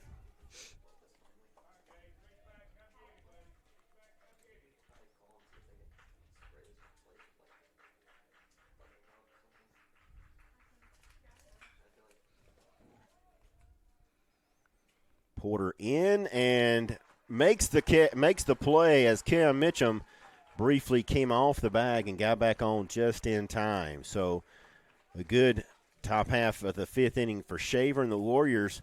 When we come back, we'll be in the bottom half of the fifth. Warriors trail by a couple. This is it. Step into community, step into faith, step into life. Step into Southern Wesleyan University.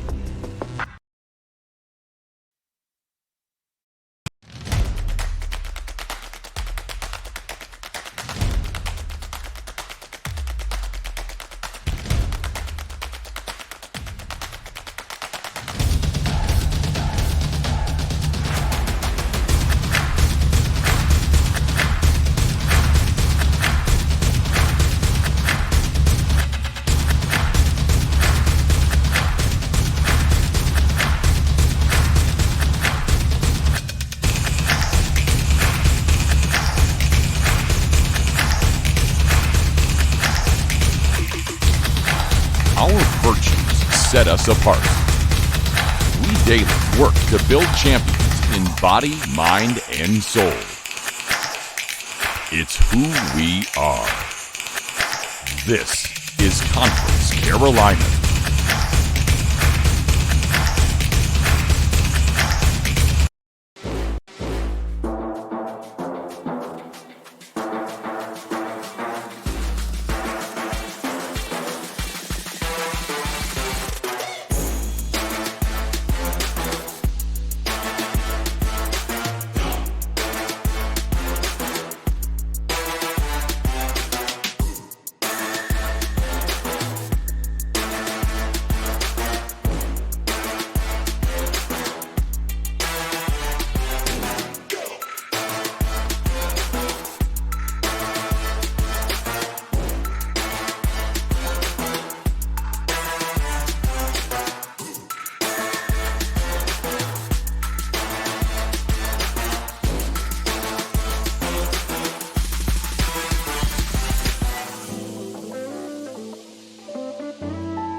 Entering the bottom half of the fifth inning.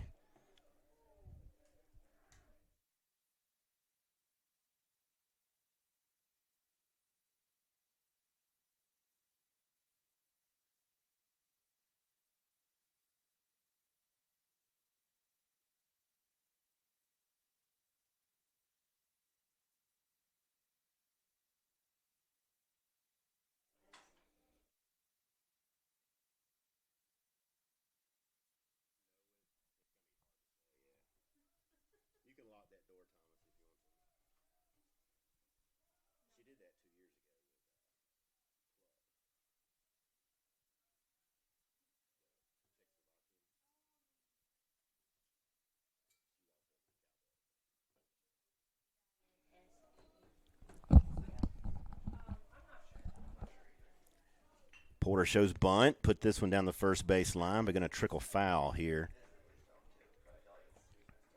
Matthew Taubensee on the mound for the Crusaders, making his sixth appearance. Just shy of 10 innings pitched, a couple of walks, 13 strikeouts.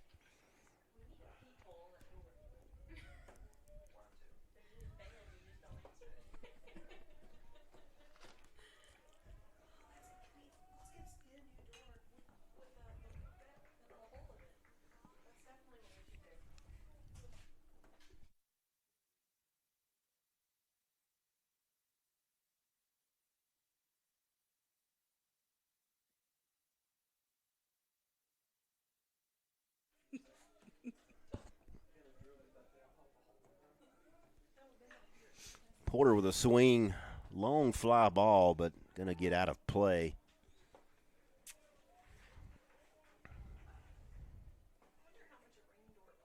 See if the Warriors can pick up a couple of insurance runs here in the bottom half of the fifth inning, leading 8-6. Out hit the Crusaders 9-5 today. 5 total errors in the game, 3 by the Crusaders, couple by the Warriors.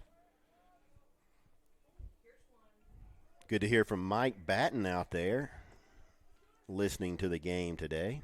Batten is the all-time career strikeout leader here at Southern Wesleyan, keeping up with the Warriors even after several years of being away from the campus. So it's good to hear from alums. He also was just one of the funniest, I think, baseball players that I've known since I've been here. In terms of comedy or Comedy for sure. He did. He has a wonderful personality. There's no doubt about that. So it was great to have Mike here for those years. He leads in several pitching categories. He just happens to be the all-time strikeout leader. In terms of that, making his home back in Florida with his family.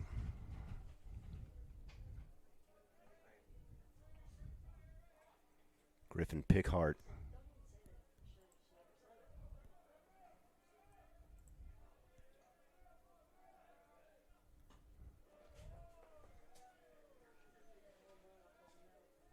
Griff 0 for 1 with a walk. Scored a couple of runs today. Having a good day at the plate. Swing and a miss there. We mentioned a lot of baseball action across the conference due to the weather. Emmanuel is actually starting their series today, so they'll play today and tomorrow. Shawan and Pembroke are at it. Young Harris and Mount Olive. And then Belmont Abbey and Francis Marion, I believe, will potentially finish their series tomorrow. And there's a called third strike. Pickhart not exactly enamored with that call. And in steps center fielder Travis Hammond. After yesterday's action, Young Harris actually leading in terms of conference play. They're 3-0. North Greenville comes in at 5-0. Mount Olive at 5-0 as well. But three teams still undefeated in conference play real early, though. And there's a bunt. That one's going to also go foul. Ooh, that had to be very close. Young Harris off to a good start overall, 13-2.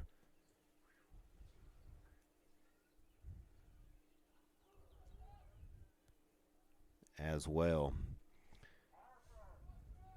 If we're still here at tip-off, we'll give you an update. As we mentioned earlier, women's basketball be playing Barton up at Shawan in the first round of the Conference Carolinas Women's Basketball Tournament.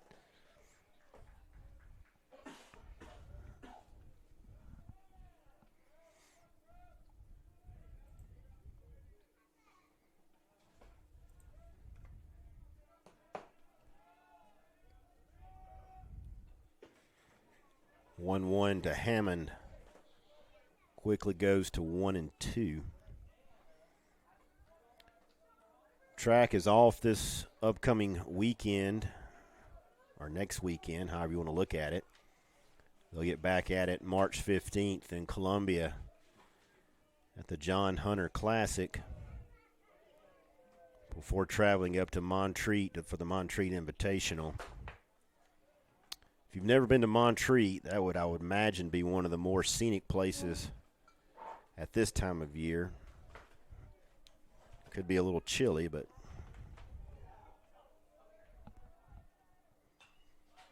fouled off.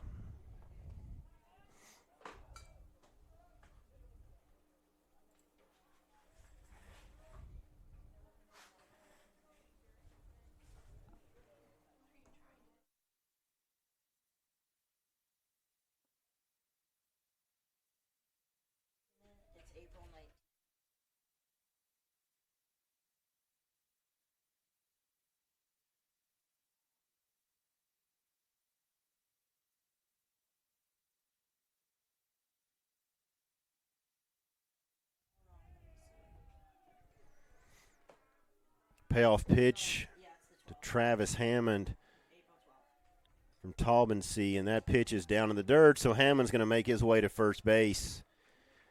So we got speed on the base pass with a couple of outs, and leadoff hitter, left fielder Jason Culley. So we'll see if they put Hammond in motion at any point in time during this at bat.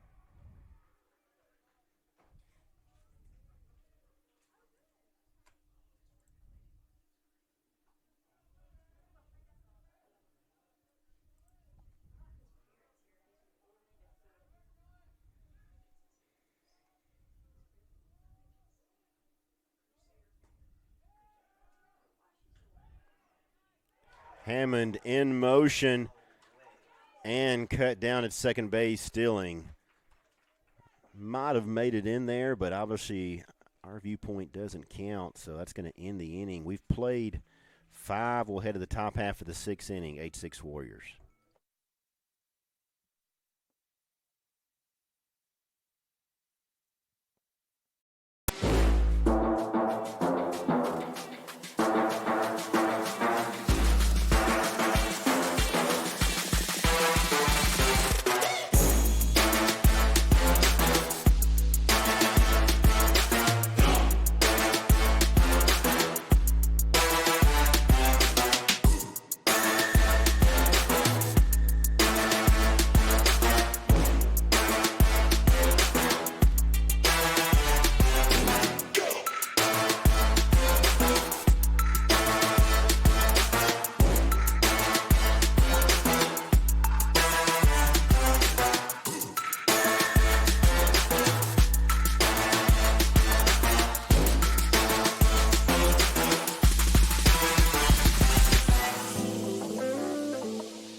Shaver back out,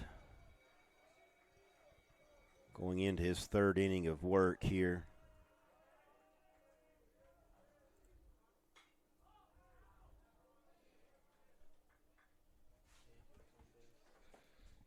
Thomas Powell stands in. Came into today hitting .444.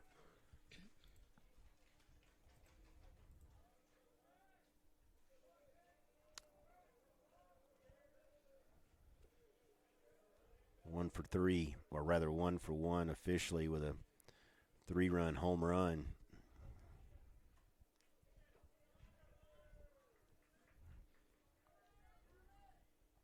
Back in the 3rd inning. There's a fly ball out to right field. Grisso with a little bit of a late start. Comes in and retires Powell. Shortstop Landon Peavy makes his way in.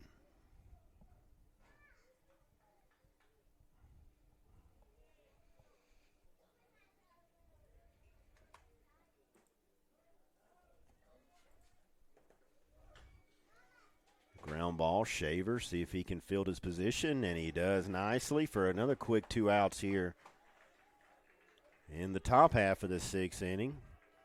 See if he can finish.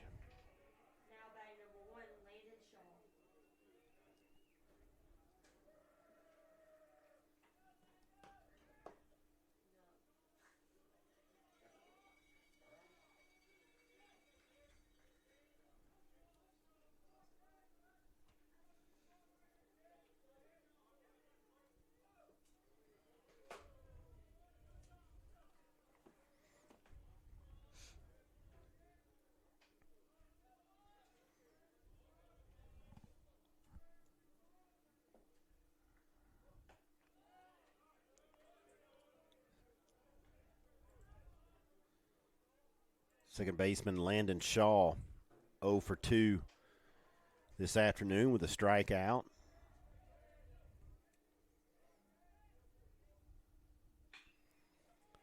That was going to get through into left field, so a 2-out hit for the Crusaders.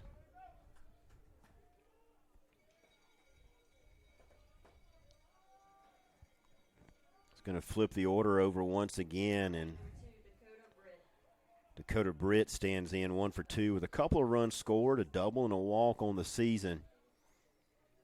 Definitely be nice for Shaver and the Warriors to be able to retire Britt. And that would leave Monteith leading off the 7th inning.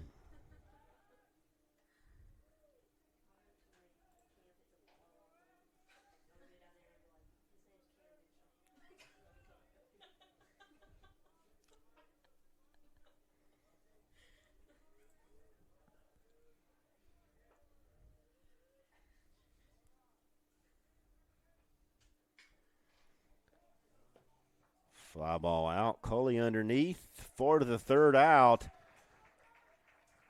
Nice inning for the Warriors there. Very nice inning, and that will push us to the bottom half of the 6th. When we come back, we'll set the batting order for you in the bottom of the 6th. Warriors up by 2.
Left fielder Jason Coley stands in.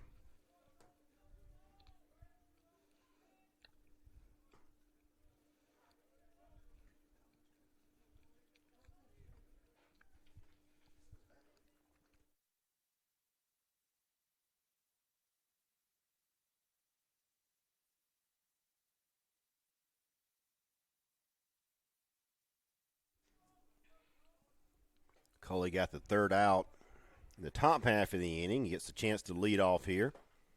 2-1 count. Sorry if you heard a little chewing there. I was enjoying some of Mike Gillespie's homemade beef jerky.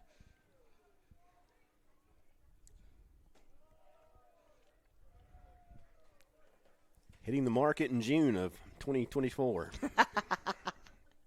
I hope so. Or no, I like it this way. I can just get it for free. We'll give a percentage of sales to Southern Wesleyan Athletics. Ooh, now we're talking. Taubensee loses Cully on a walk here in 5 pitches. This brings up Marty Garisso. Marty's 1 for 3 with a couple of RBIs and a stolen base.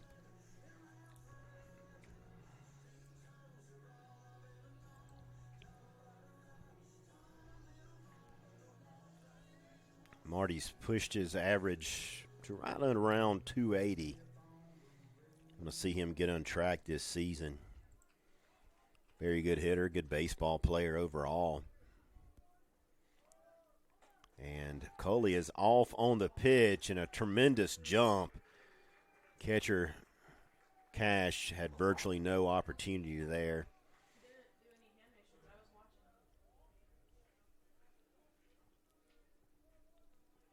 So a great jump there by Cully. Puts him in scoring position. Good to see the Warriors staying aggressive, not relaxing and being timid with a 2-run lead, wanting to add more to it. Exactly. Staying aggressive. That one hits the bottom half of the zone. Love to see Marty have a little party right here.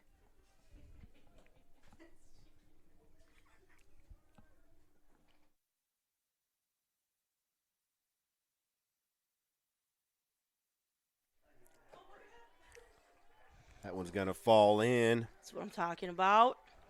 Cully's going to score. So Grisso with a run-scoring single pushes the lead to 3, 9-6 now. Still no outs on the board here.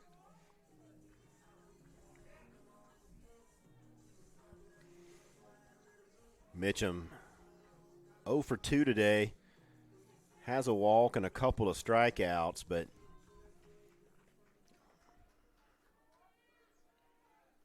see if Cam can either increase the lead, scoring Grisso, or perhaps add some more Warriors on the base paths. A little bit of stirring down in the Crusader bullpen.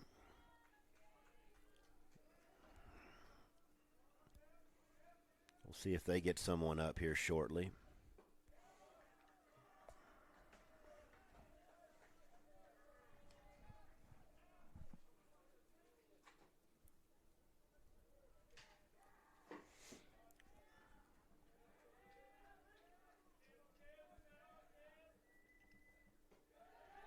That pitch down, and Grisso advances to second base. So another Warrior in scoring position here.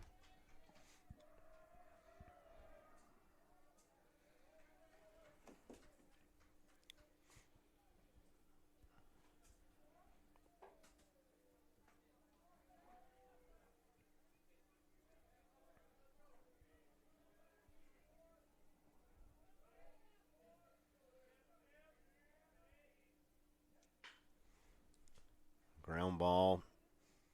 Throw across the diamond's going to get by Lewis. So a throwing error there by the shortstop, and that's going to allow Grisso to advance and Mitchum to advance to second base.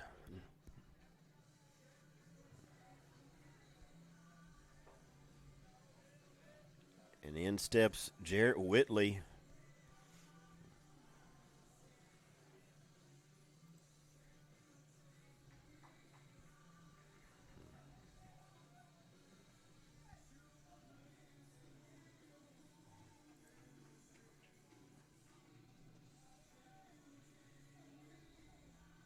Crusaders came in fielding 970 as a team.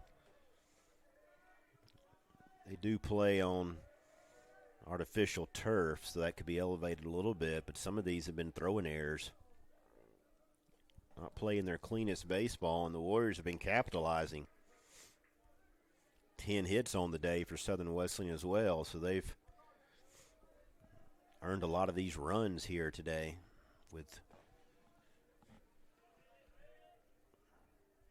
infield in for the Crusaders, and they're in the pull shift.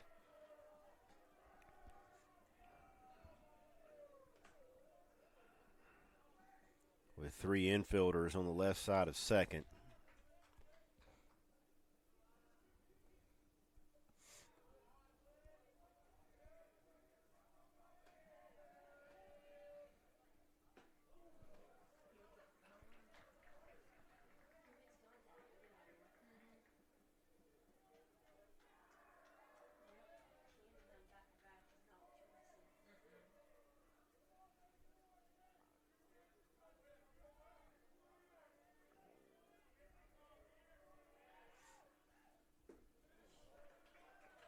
Pitch down, gets Whitley swinging, so Taubensee battles back. Josh Long now steps in for the Warriors.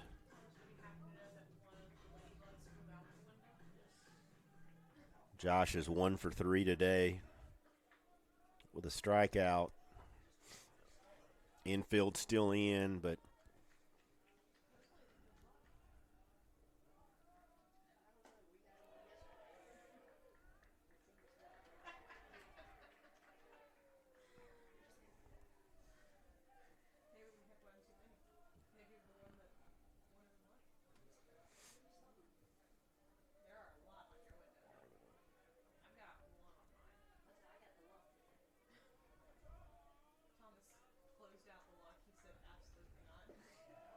that pitch misses low. Evens the count, or rather takes it to 2-0.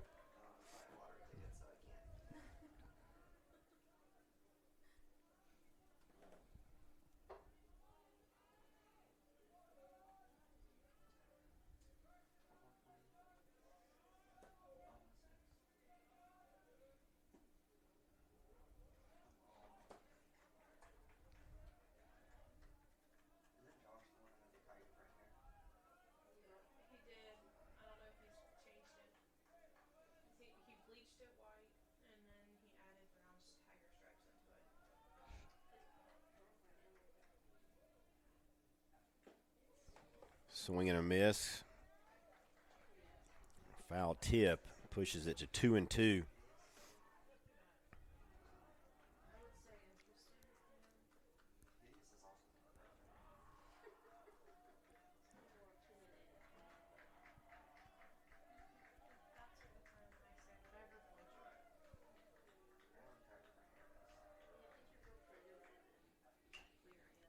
Ground ball back up the middle. And the Warriors are going to have a little bit of an issue there. Lewis late on the throw, but gets it in time. Cam Mitchum advanced, and Marty Grisso at third did not. So there's a little bit of communication issue there. And by the time David Lewis recognized it, he was on his way to home plate to cut down Grisso at home plate. So the Warriors unable to push a run across after the first one. So we'll head to the top of the seventh, 9-6 Southern Wesleyan.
Bryce Metz comes in to pitch for the Warriors.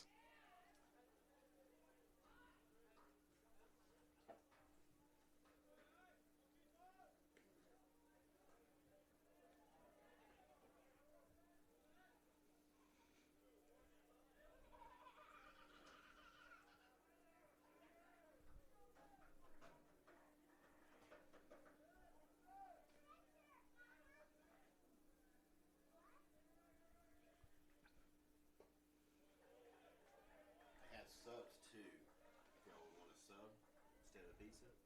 Oh, I thought you meant they had subs on the field. That's what I Oh, thought. this is a freak out. I was like, what do you mean there's subs? Warriors were able to get one more on the board in the last inning. They made short work of the Crusaders last time they were up to bat, and they're hoping to do the same thing here.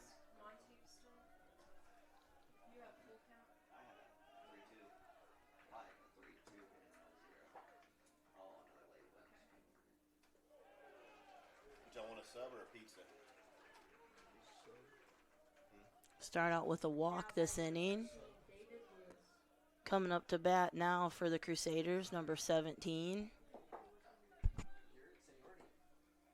mean, you can get either one, either or. I'll do sub. They have chicken bacon, meatball, turkey, or cheesesteak. Turkey.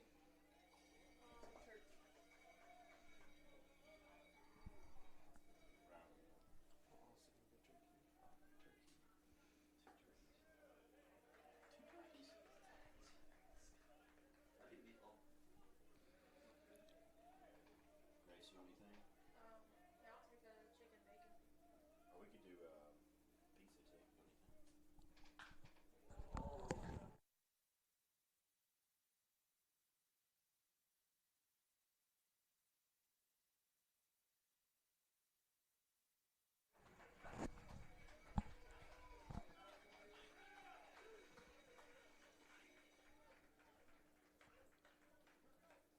Two-run homer for the Crusaders.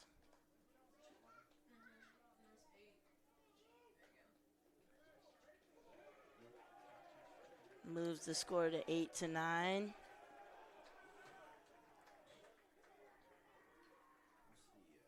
batting number 3, Carter Deardorff.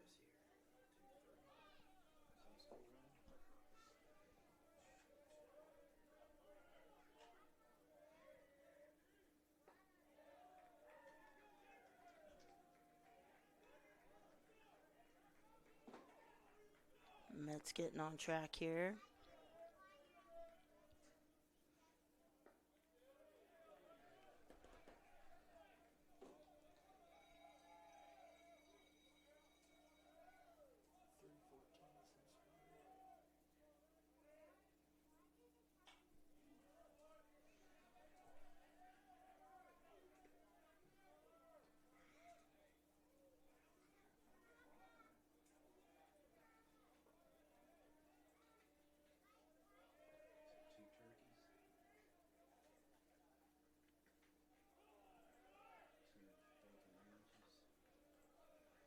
Count at 2-2.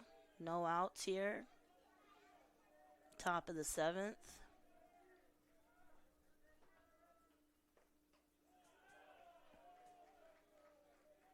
Full count.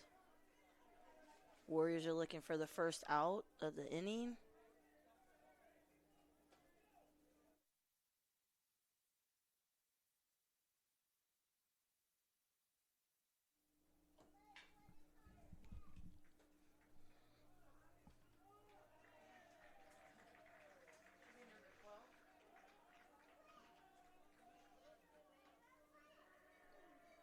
Now batting number 12, Bryce Roddy. Now batting for the Crusaders, stepping up, number 12. Bryce Roddy.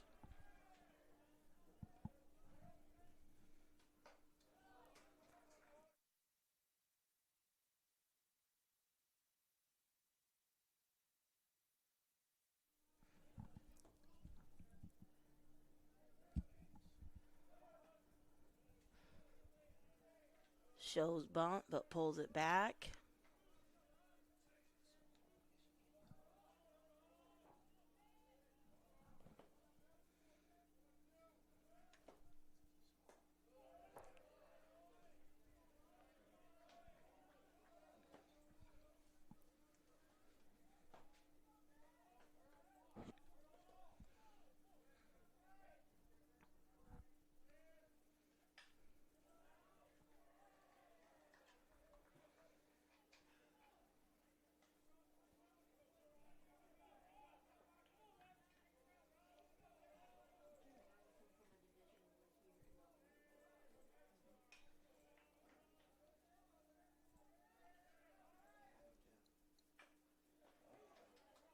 Metz fields the hit, makes the play over to first. Great job by the Warriors to get that one executed.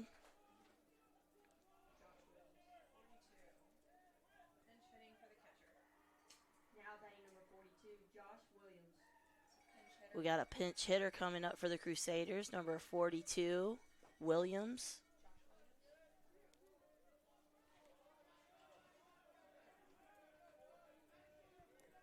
Two down now for the Warriors.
Three balls, 0 strikes on Williams.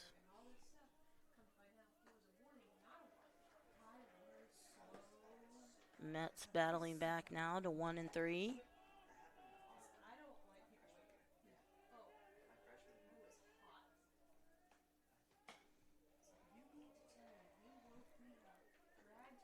Mets battles back to get a full count.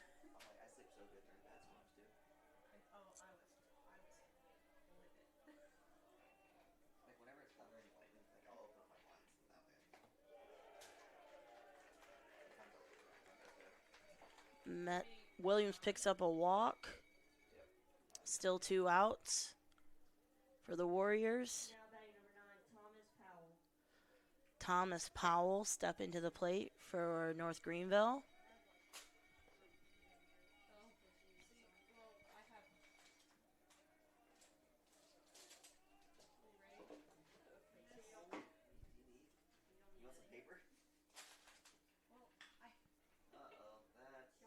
Pop fly.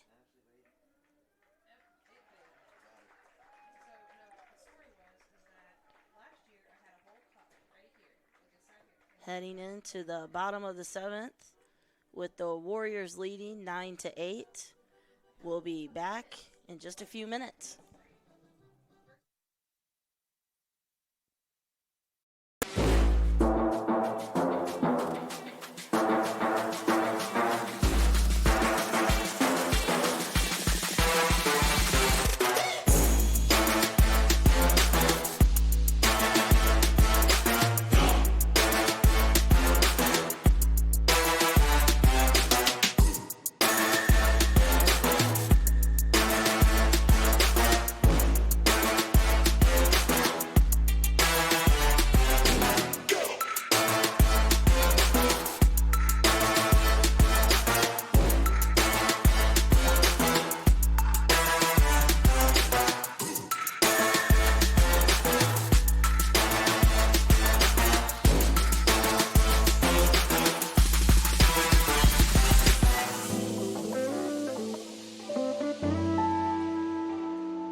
7th inning. Warriors lead by 1, 9-8, and this brings up second baseman Zach Kim.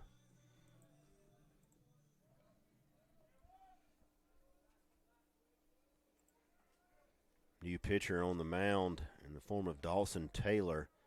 His 8th appearance, 1.04 earned run average, just shy of 9 innings on the season, 5 walks and 14 strikeouts. Kim is 2 for 3 today with a run scored.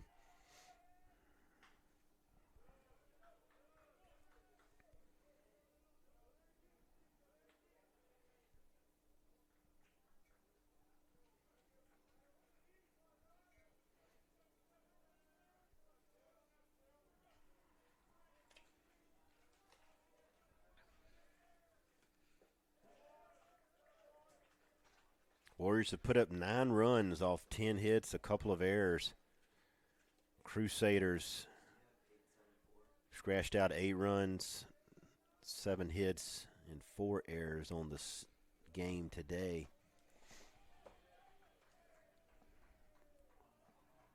Wind still blowing in from left field, which is a little unusual here at the Con. Beautiful day, reached the mid-60s. Bright blue sky. That pitch misses inside.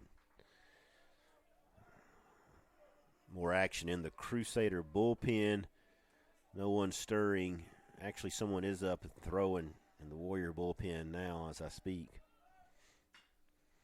Ground ball up the middle, but not going to get through. Nice play there by Shaw.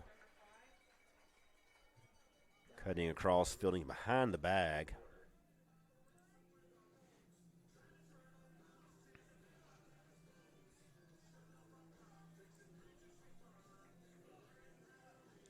Brett Blomquist checks in behind the plate.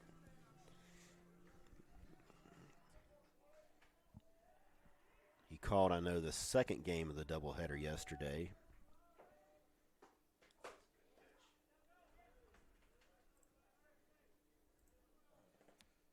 Clay Porter 2 for 3 with a couple of runs and an RBI.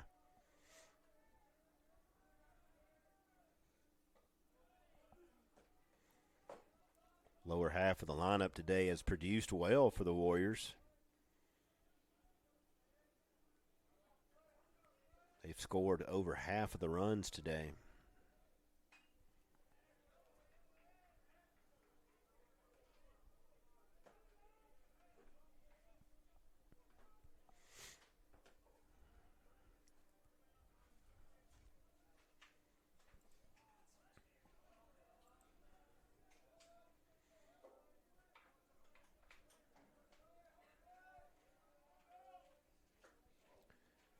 Pitch on the inside forces Porter off his feet a little bit, and he's a little frustrated with himself that he didn't take that one. Pick up a free base.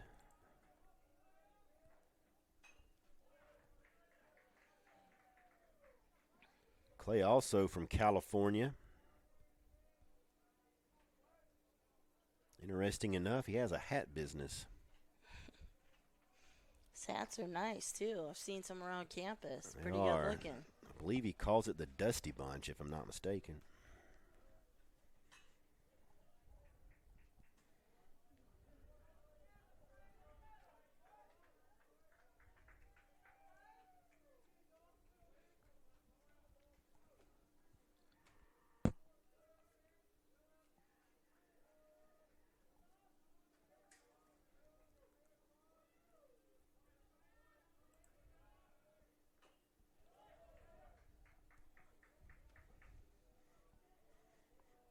Clay is anchored down the shortstop position for much of the season.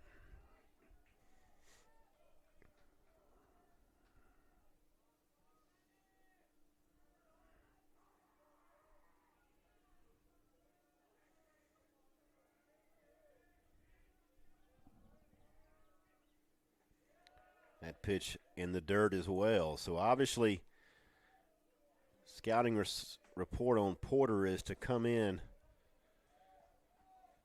Pitch inside, and they've been doing that here. The payoff pitch with 1 out.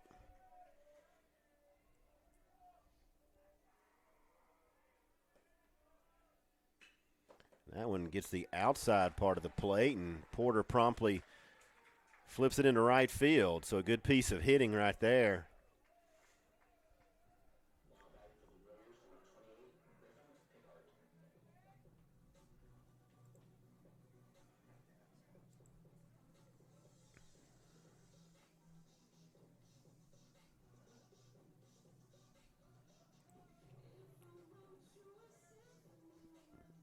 Pickhart 0 for 2, a couple of runs scored and a walk.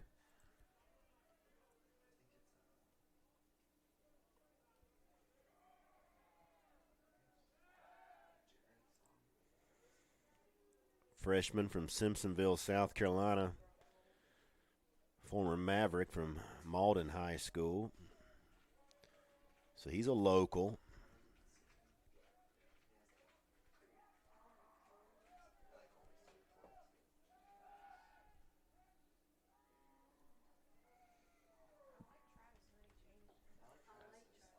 His favorite fruit is a New York strip. That would be pretty solid right about now. Yes, it would.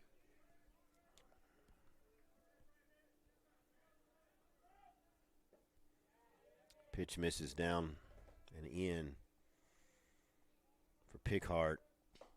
Hammond stands on deck. Should Griffin reach? And no double play intact.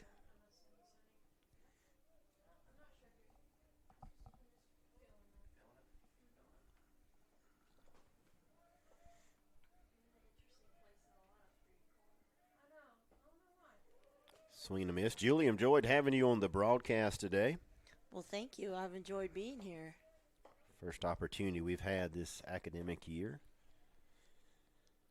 I'm sure we'll be on a few more together.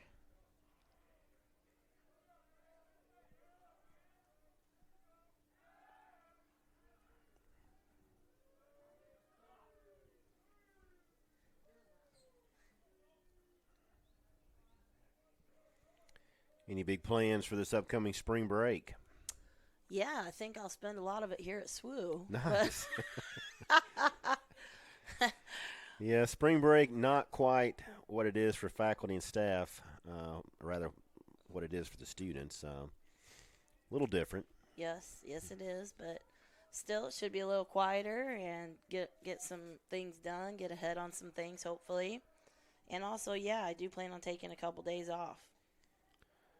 Porter picked at first base, and this time David Lewis's throw is in there, and Porter is out. Warriors were successful last time on the early pick. So Lewis threw it into left field, but this time the Crusaders connect, and that's 2 outs now. Pickhart stands in with a 1-2 count, so Griffin's going to need to reach safely here to keep anything rolling, and he'll swing and miss. So we've completed 7 innings of play. Warriors still lead by a run, 9-8. When we come back, we'll be in the top half of the 8th inning, and we may have a new arm on the mound for Southern Wesleyan.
back here at Dr. C. Keith Connor Field. And it looks like we're going to have a pinch hitter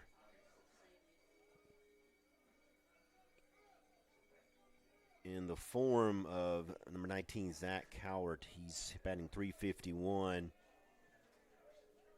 Started in 14 games thus far, so getting a day off today, but he's in the lineup now, trying to get something started for the Crusaders. 3 triples and a home run, 5 stolen bases on the season as well.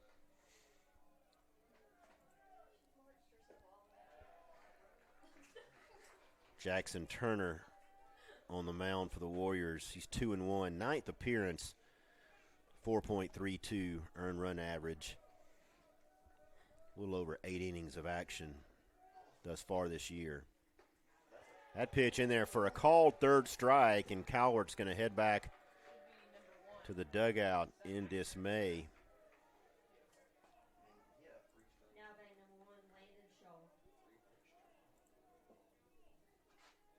Second baseman Landon Shaw, 1 for 3 with a strikeout today.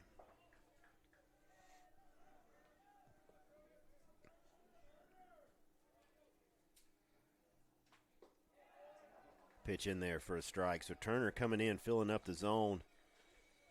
Exactly what they need right here and make the plays behind them.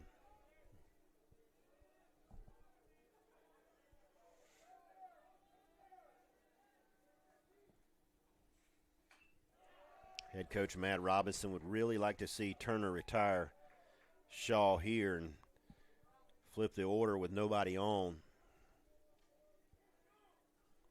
instead of having the leadoff hitter come up with a runner on base.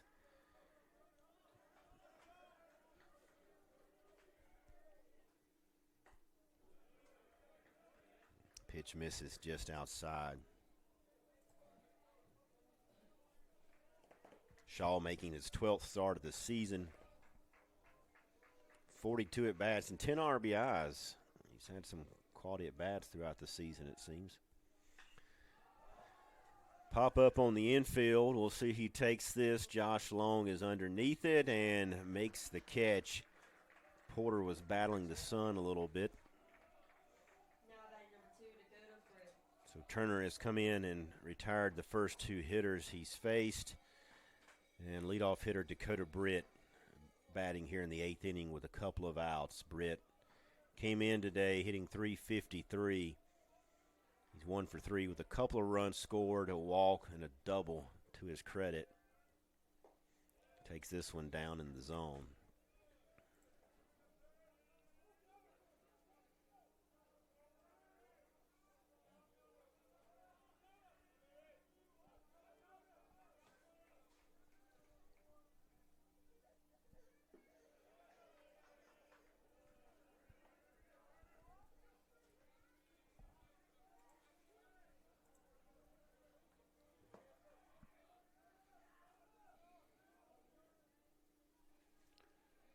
Turner from Fort Myers, Florida.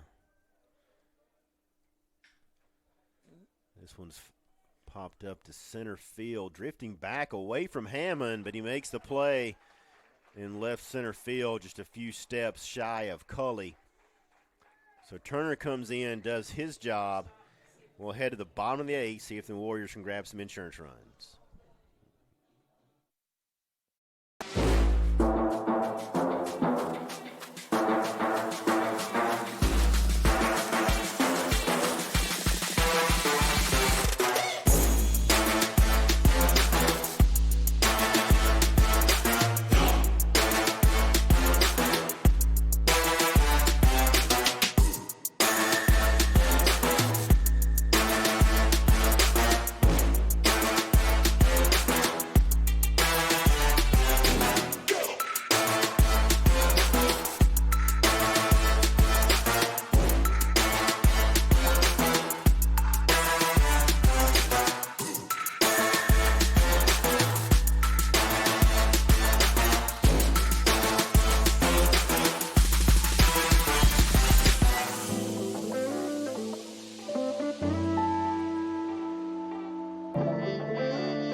Dawson Taylor starting his second inning of work for the Crusaders.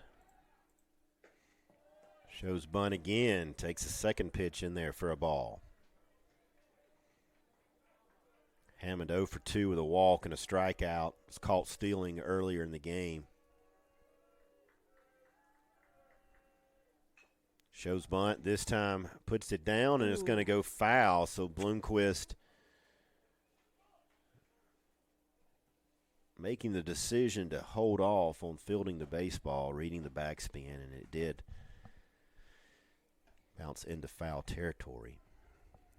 So Hammond will make his way back to the plate. 2-1 count now.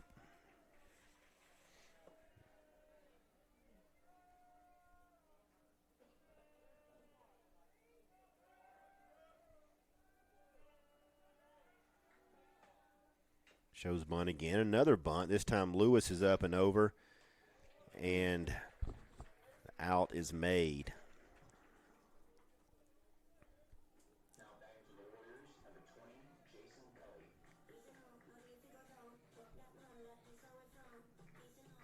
Hammond kind of showing more of a sacrifice bunt approach there rather than bunting for a hit, so kind of allowed the corner infielders to crash immediately, not giving himself much of an opportunity there.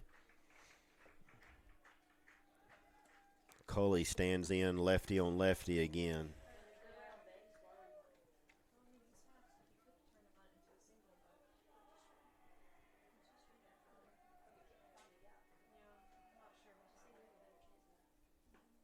Swing and a miss there from Coley.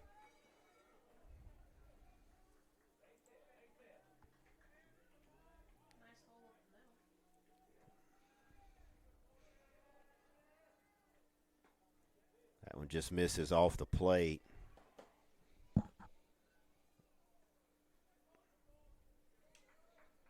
Not really a bona fide closer yet that I'm aware of for the Crusaders. A few guys have a save each, Dawson Taylor being one of those.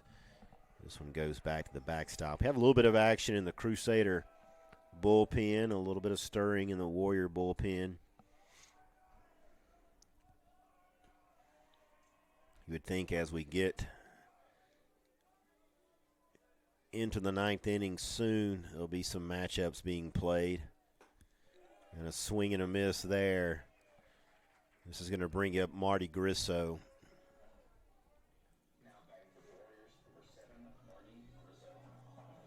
Marty's 2 for 4, 3 RBIs and a stolen base on the day, so he's kicked his average up a little bit to probably around up above 280 now, maybe 283. Outfield is straight away, infield likewise.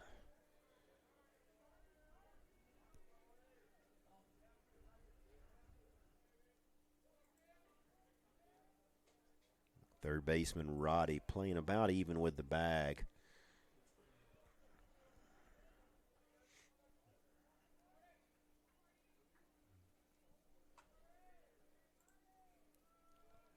Taylor behind now, 2-0. Fought off in front of the Crusader dugout. Bloomquist gives chase, but unable to pull that one in.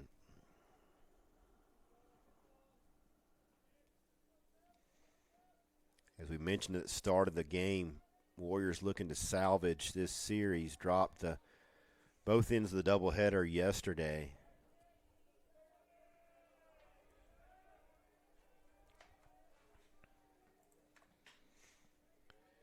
It's a fly ball just beyond second base, and Grisso will be retired. So we've played 8 complete, 9-8. Southern Wesleyan will head to the ninth inning and see if they can hold on for this victory.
This is it.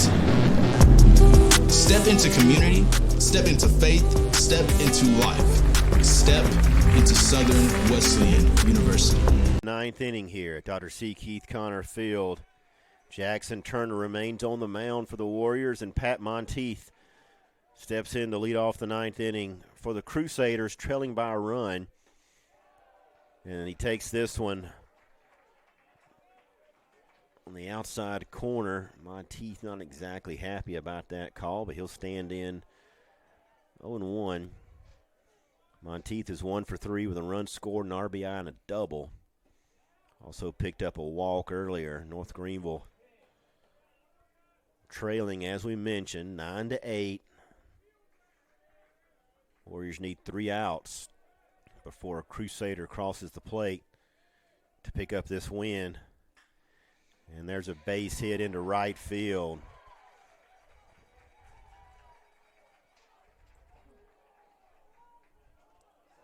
North Greenville undefeated in conference action. Now batting number 17, David Lewis. And David Lewis steps in. Lewis has had a good weekend. Couple of hits today, 3 RBIs. Home run as well. His 10th of the season in RBIs, 36, 37, and 38. See if Turner can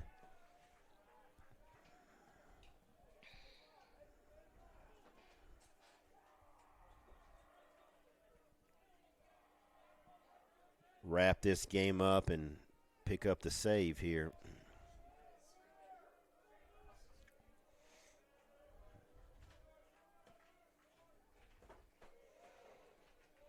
Pitch on the outside, evens the count at 1-1.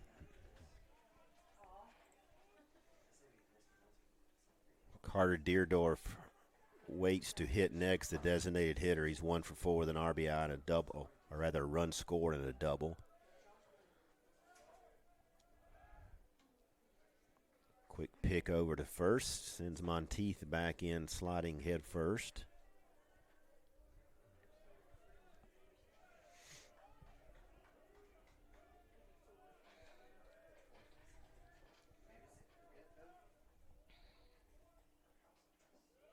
That pitch misses down.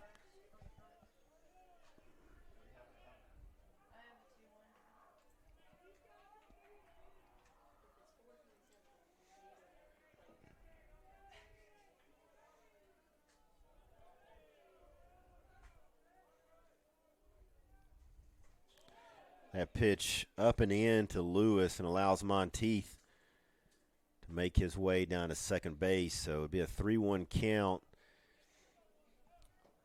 We'll see what kind of defensive alignment the Warriors come up with. They've been playing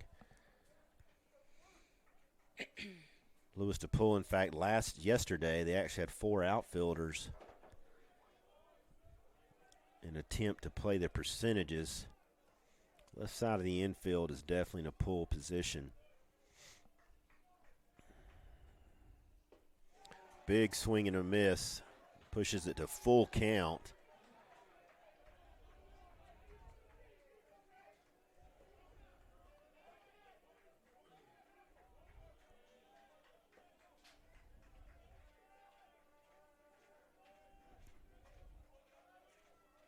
The look in from Turner. And that pitch is up and away, so got runners at first and second. Now batting number 3, Carter Deerdorf. You never want to put the go-ahead run on the bases, but it does put the force play in action. And head coach Matt Robinson is going to take a timeout and just gather to the infield, make sure everybody's on the same page.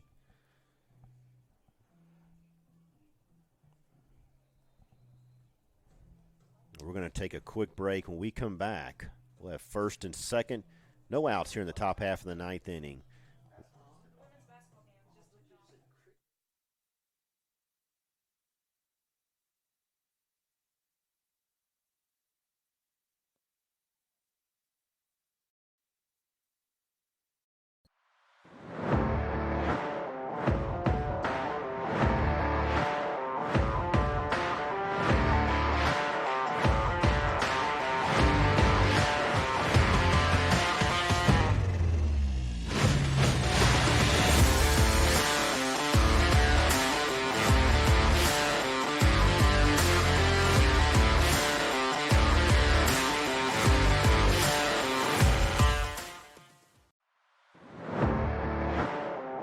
second. Warriors are battling to get that first out on the board. Love to see a double play here. Carter Deerdorf came in today hitting just over 200. He has a hit, a run scored, and a double. Couple strikeouts. Mitchum playing just in front of the bag. Lewis, the base runner, behind him. And shortstop Clay Porter just shy of second base. That pitch nice catches pitch right there. Outer half. Nice pitch, as you mentioned there.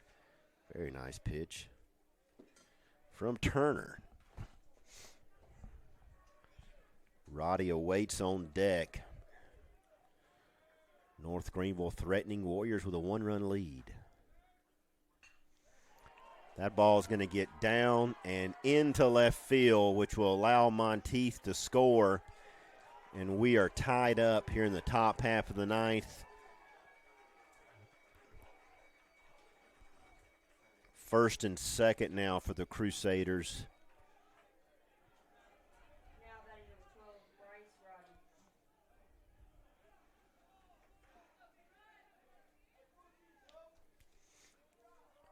Bryce Roddy, I'm sorry, go ahead. No, it's just I hope the Warriors stay confident here and, keep attacking. Even though that takes the wind out of the sails a little bit, have to remember we're the home team here. We got 3 outs left to hit. A lot of things can happen in the bottom half of this ninth inning. That doesn't need to happen, though, as the ball goes into center field on an errant throw by Turner.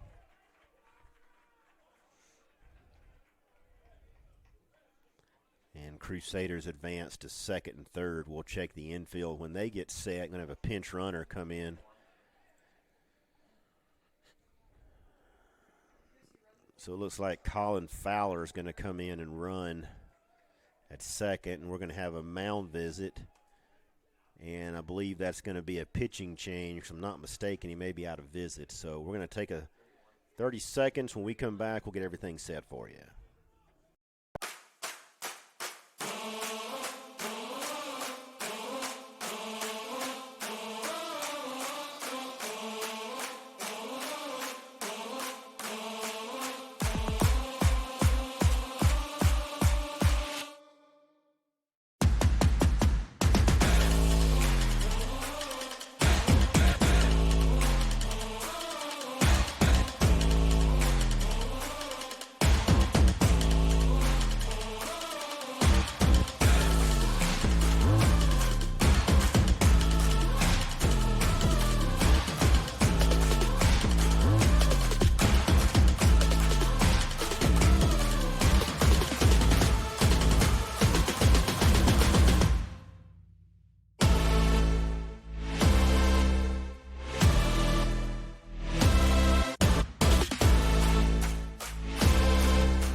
Ashton Falk is the new pitcher for Southern Wesleyan. It's going to be Falk's 7th appearance, 1.29 ERA, no record, and he hits the first batter he faces. And so that's going to load the bases. Infield was in. Bases are loaded, no outs, tie game. It's going to bring up Bloomquist. Hitting .306. 1 home run, 5 RBIs. Infield still in, needing to cut the runner down at the plate. Outfield straight up. And this one's going to get to the backstop. And a run's going to come across. So runners at second and third now. Infield will stay in, now trailing by a run. So the tide has changed quickly here. Warriors were up by a run going into the ninth inning. A leadoff hit by Pat Monteith. We just can't seem to work it out here. Need to settle down and get back on track. Ground ball, Porter up and in, and makes the throw across. There we go. So the infield in pays off there with an out. Most crucial out is usually that first one to get in a rally situation like this.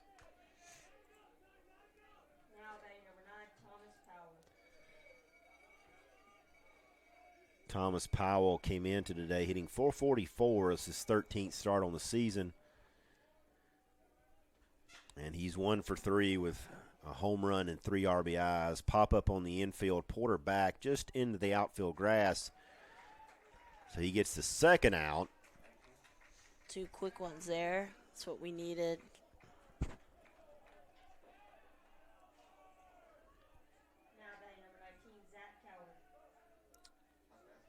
Zach Cowart,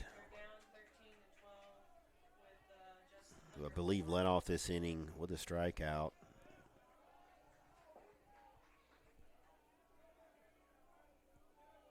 Back in there. Falk working quickly and getting ahead. 0-1.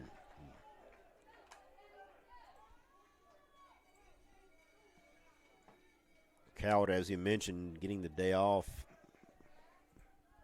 until now, had played in 14 games earlier. Warriors can keep this within 1. Have the heart of the lineup coming up for them in the bottom half of the ninth, much what North Greenville started with here in the top half. So best on best. Little flare is going to get foul. So Falk can take a deep sigh of relief there. I think we all did. Still ahead in the count.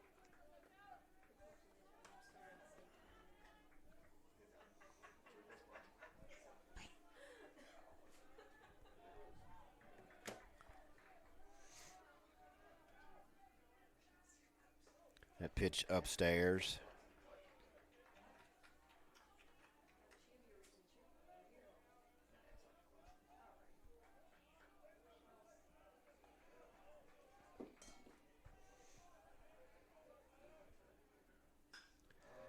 Fly ball out to left field. Cully up and over and makes the catch. So the Warriors keep it within 1. They'll come to bat here in the bottom half of the ninth inning. They now trail 10-9. Need at least 1 base runner to cross the plate to keep this one going. A couple will walk it off. We'll be back shortly.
Cam Mitchum stands in here in the bottom of the ninth inning. Warriors need a base runner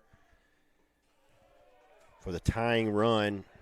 Cam has had theatrics in the past, working on this as well now.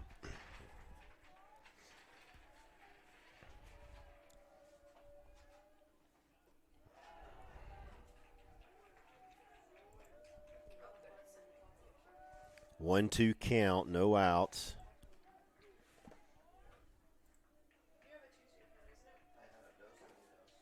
Nate Roof, the pitcher for the Crusaders, checked down to first base, did not offer.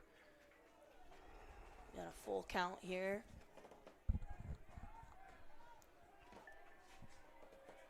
Nate Roof making his 7th appearance. He does have one save, just over 7 innings of work, a 0 ERA.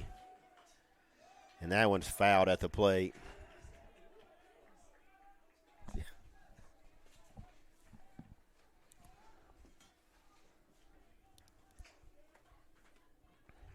It's been an out and back game all day long. Sure has. Shadows are creeping in, Julia, just shy of the mound and make it difficult for the hitter. So hopefully that will lay off. Ground ball out to shortstop. The shift is on. And the out is recorded as Shaw was playing at the shortstop position. And Jarrett Whitley steps in. Whitley with the potential to tie this one up with the one swing.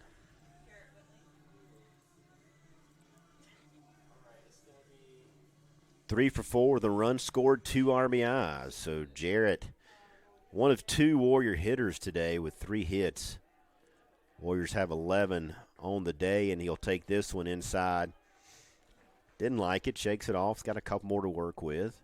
He's been having a great day. We'd love to see it continue here. Pitch just over the mound. And a nice play there in the shift again. So the shift works out for the Crusaders, not so much for the Warriors. And it looks like we're going to have a pinch hitter.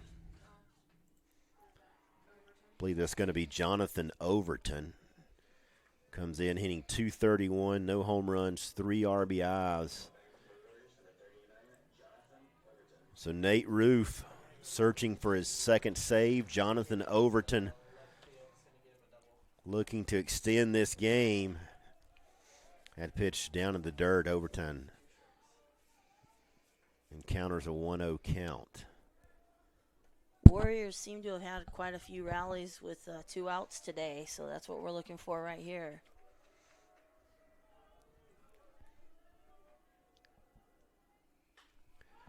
Pop fly, that one needs to get out of play, and I believe it will. 1-1 count. Women's basketball trailing by 6 up at Shawan versus Barton College. They're in the 2nd period. 21-15. Barton leads that one. See if Overton can extend this game. A big swing and a miss. So now the Warriors are down to their last strike here with 2 outs in the bottom half of the 9th inning.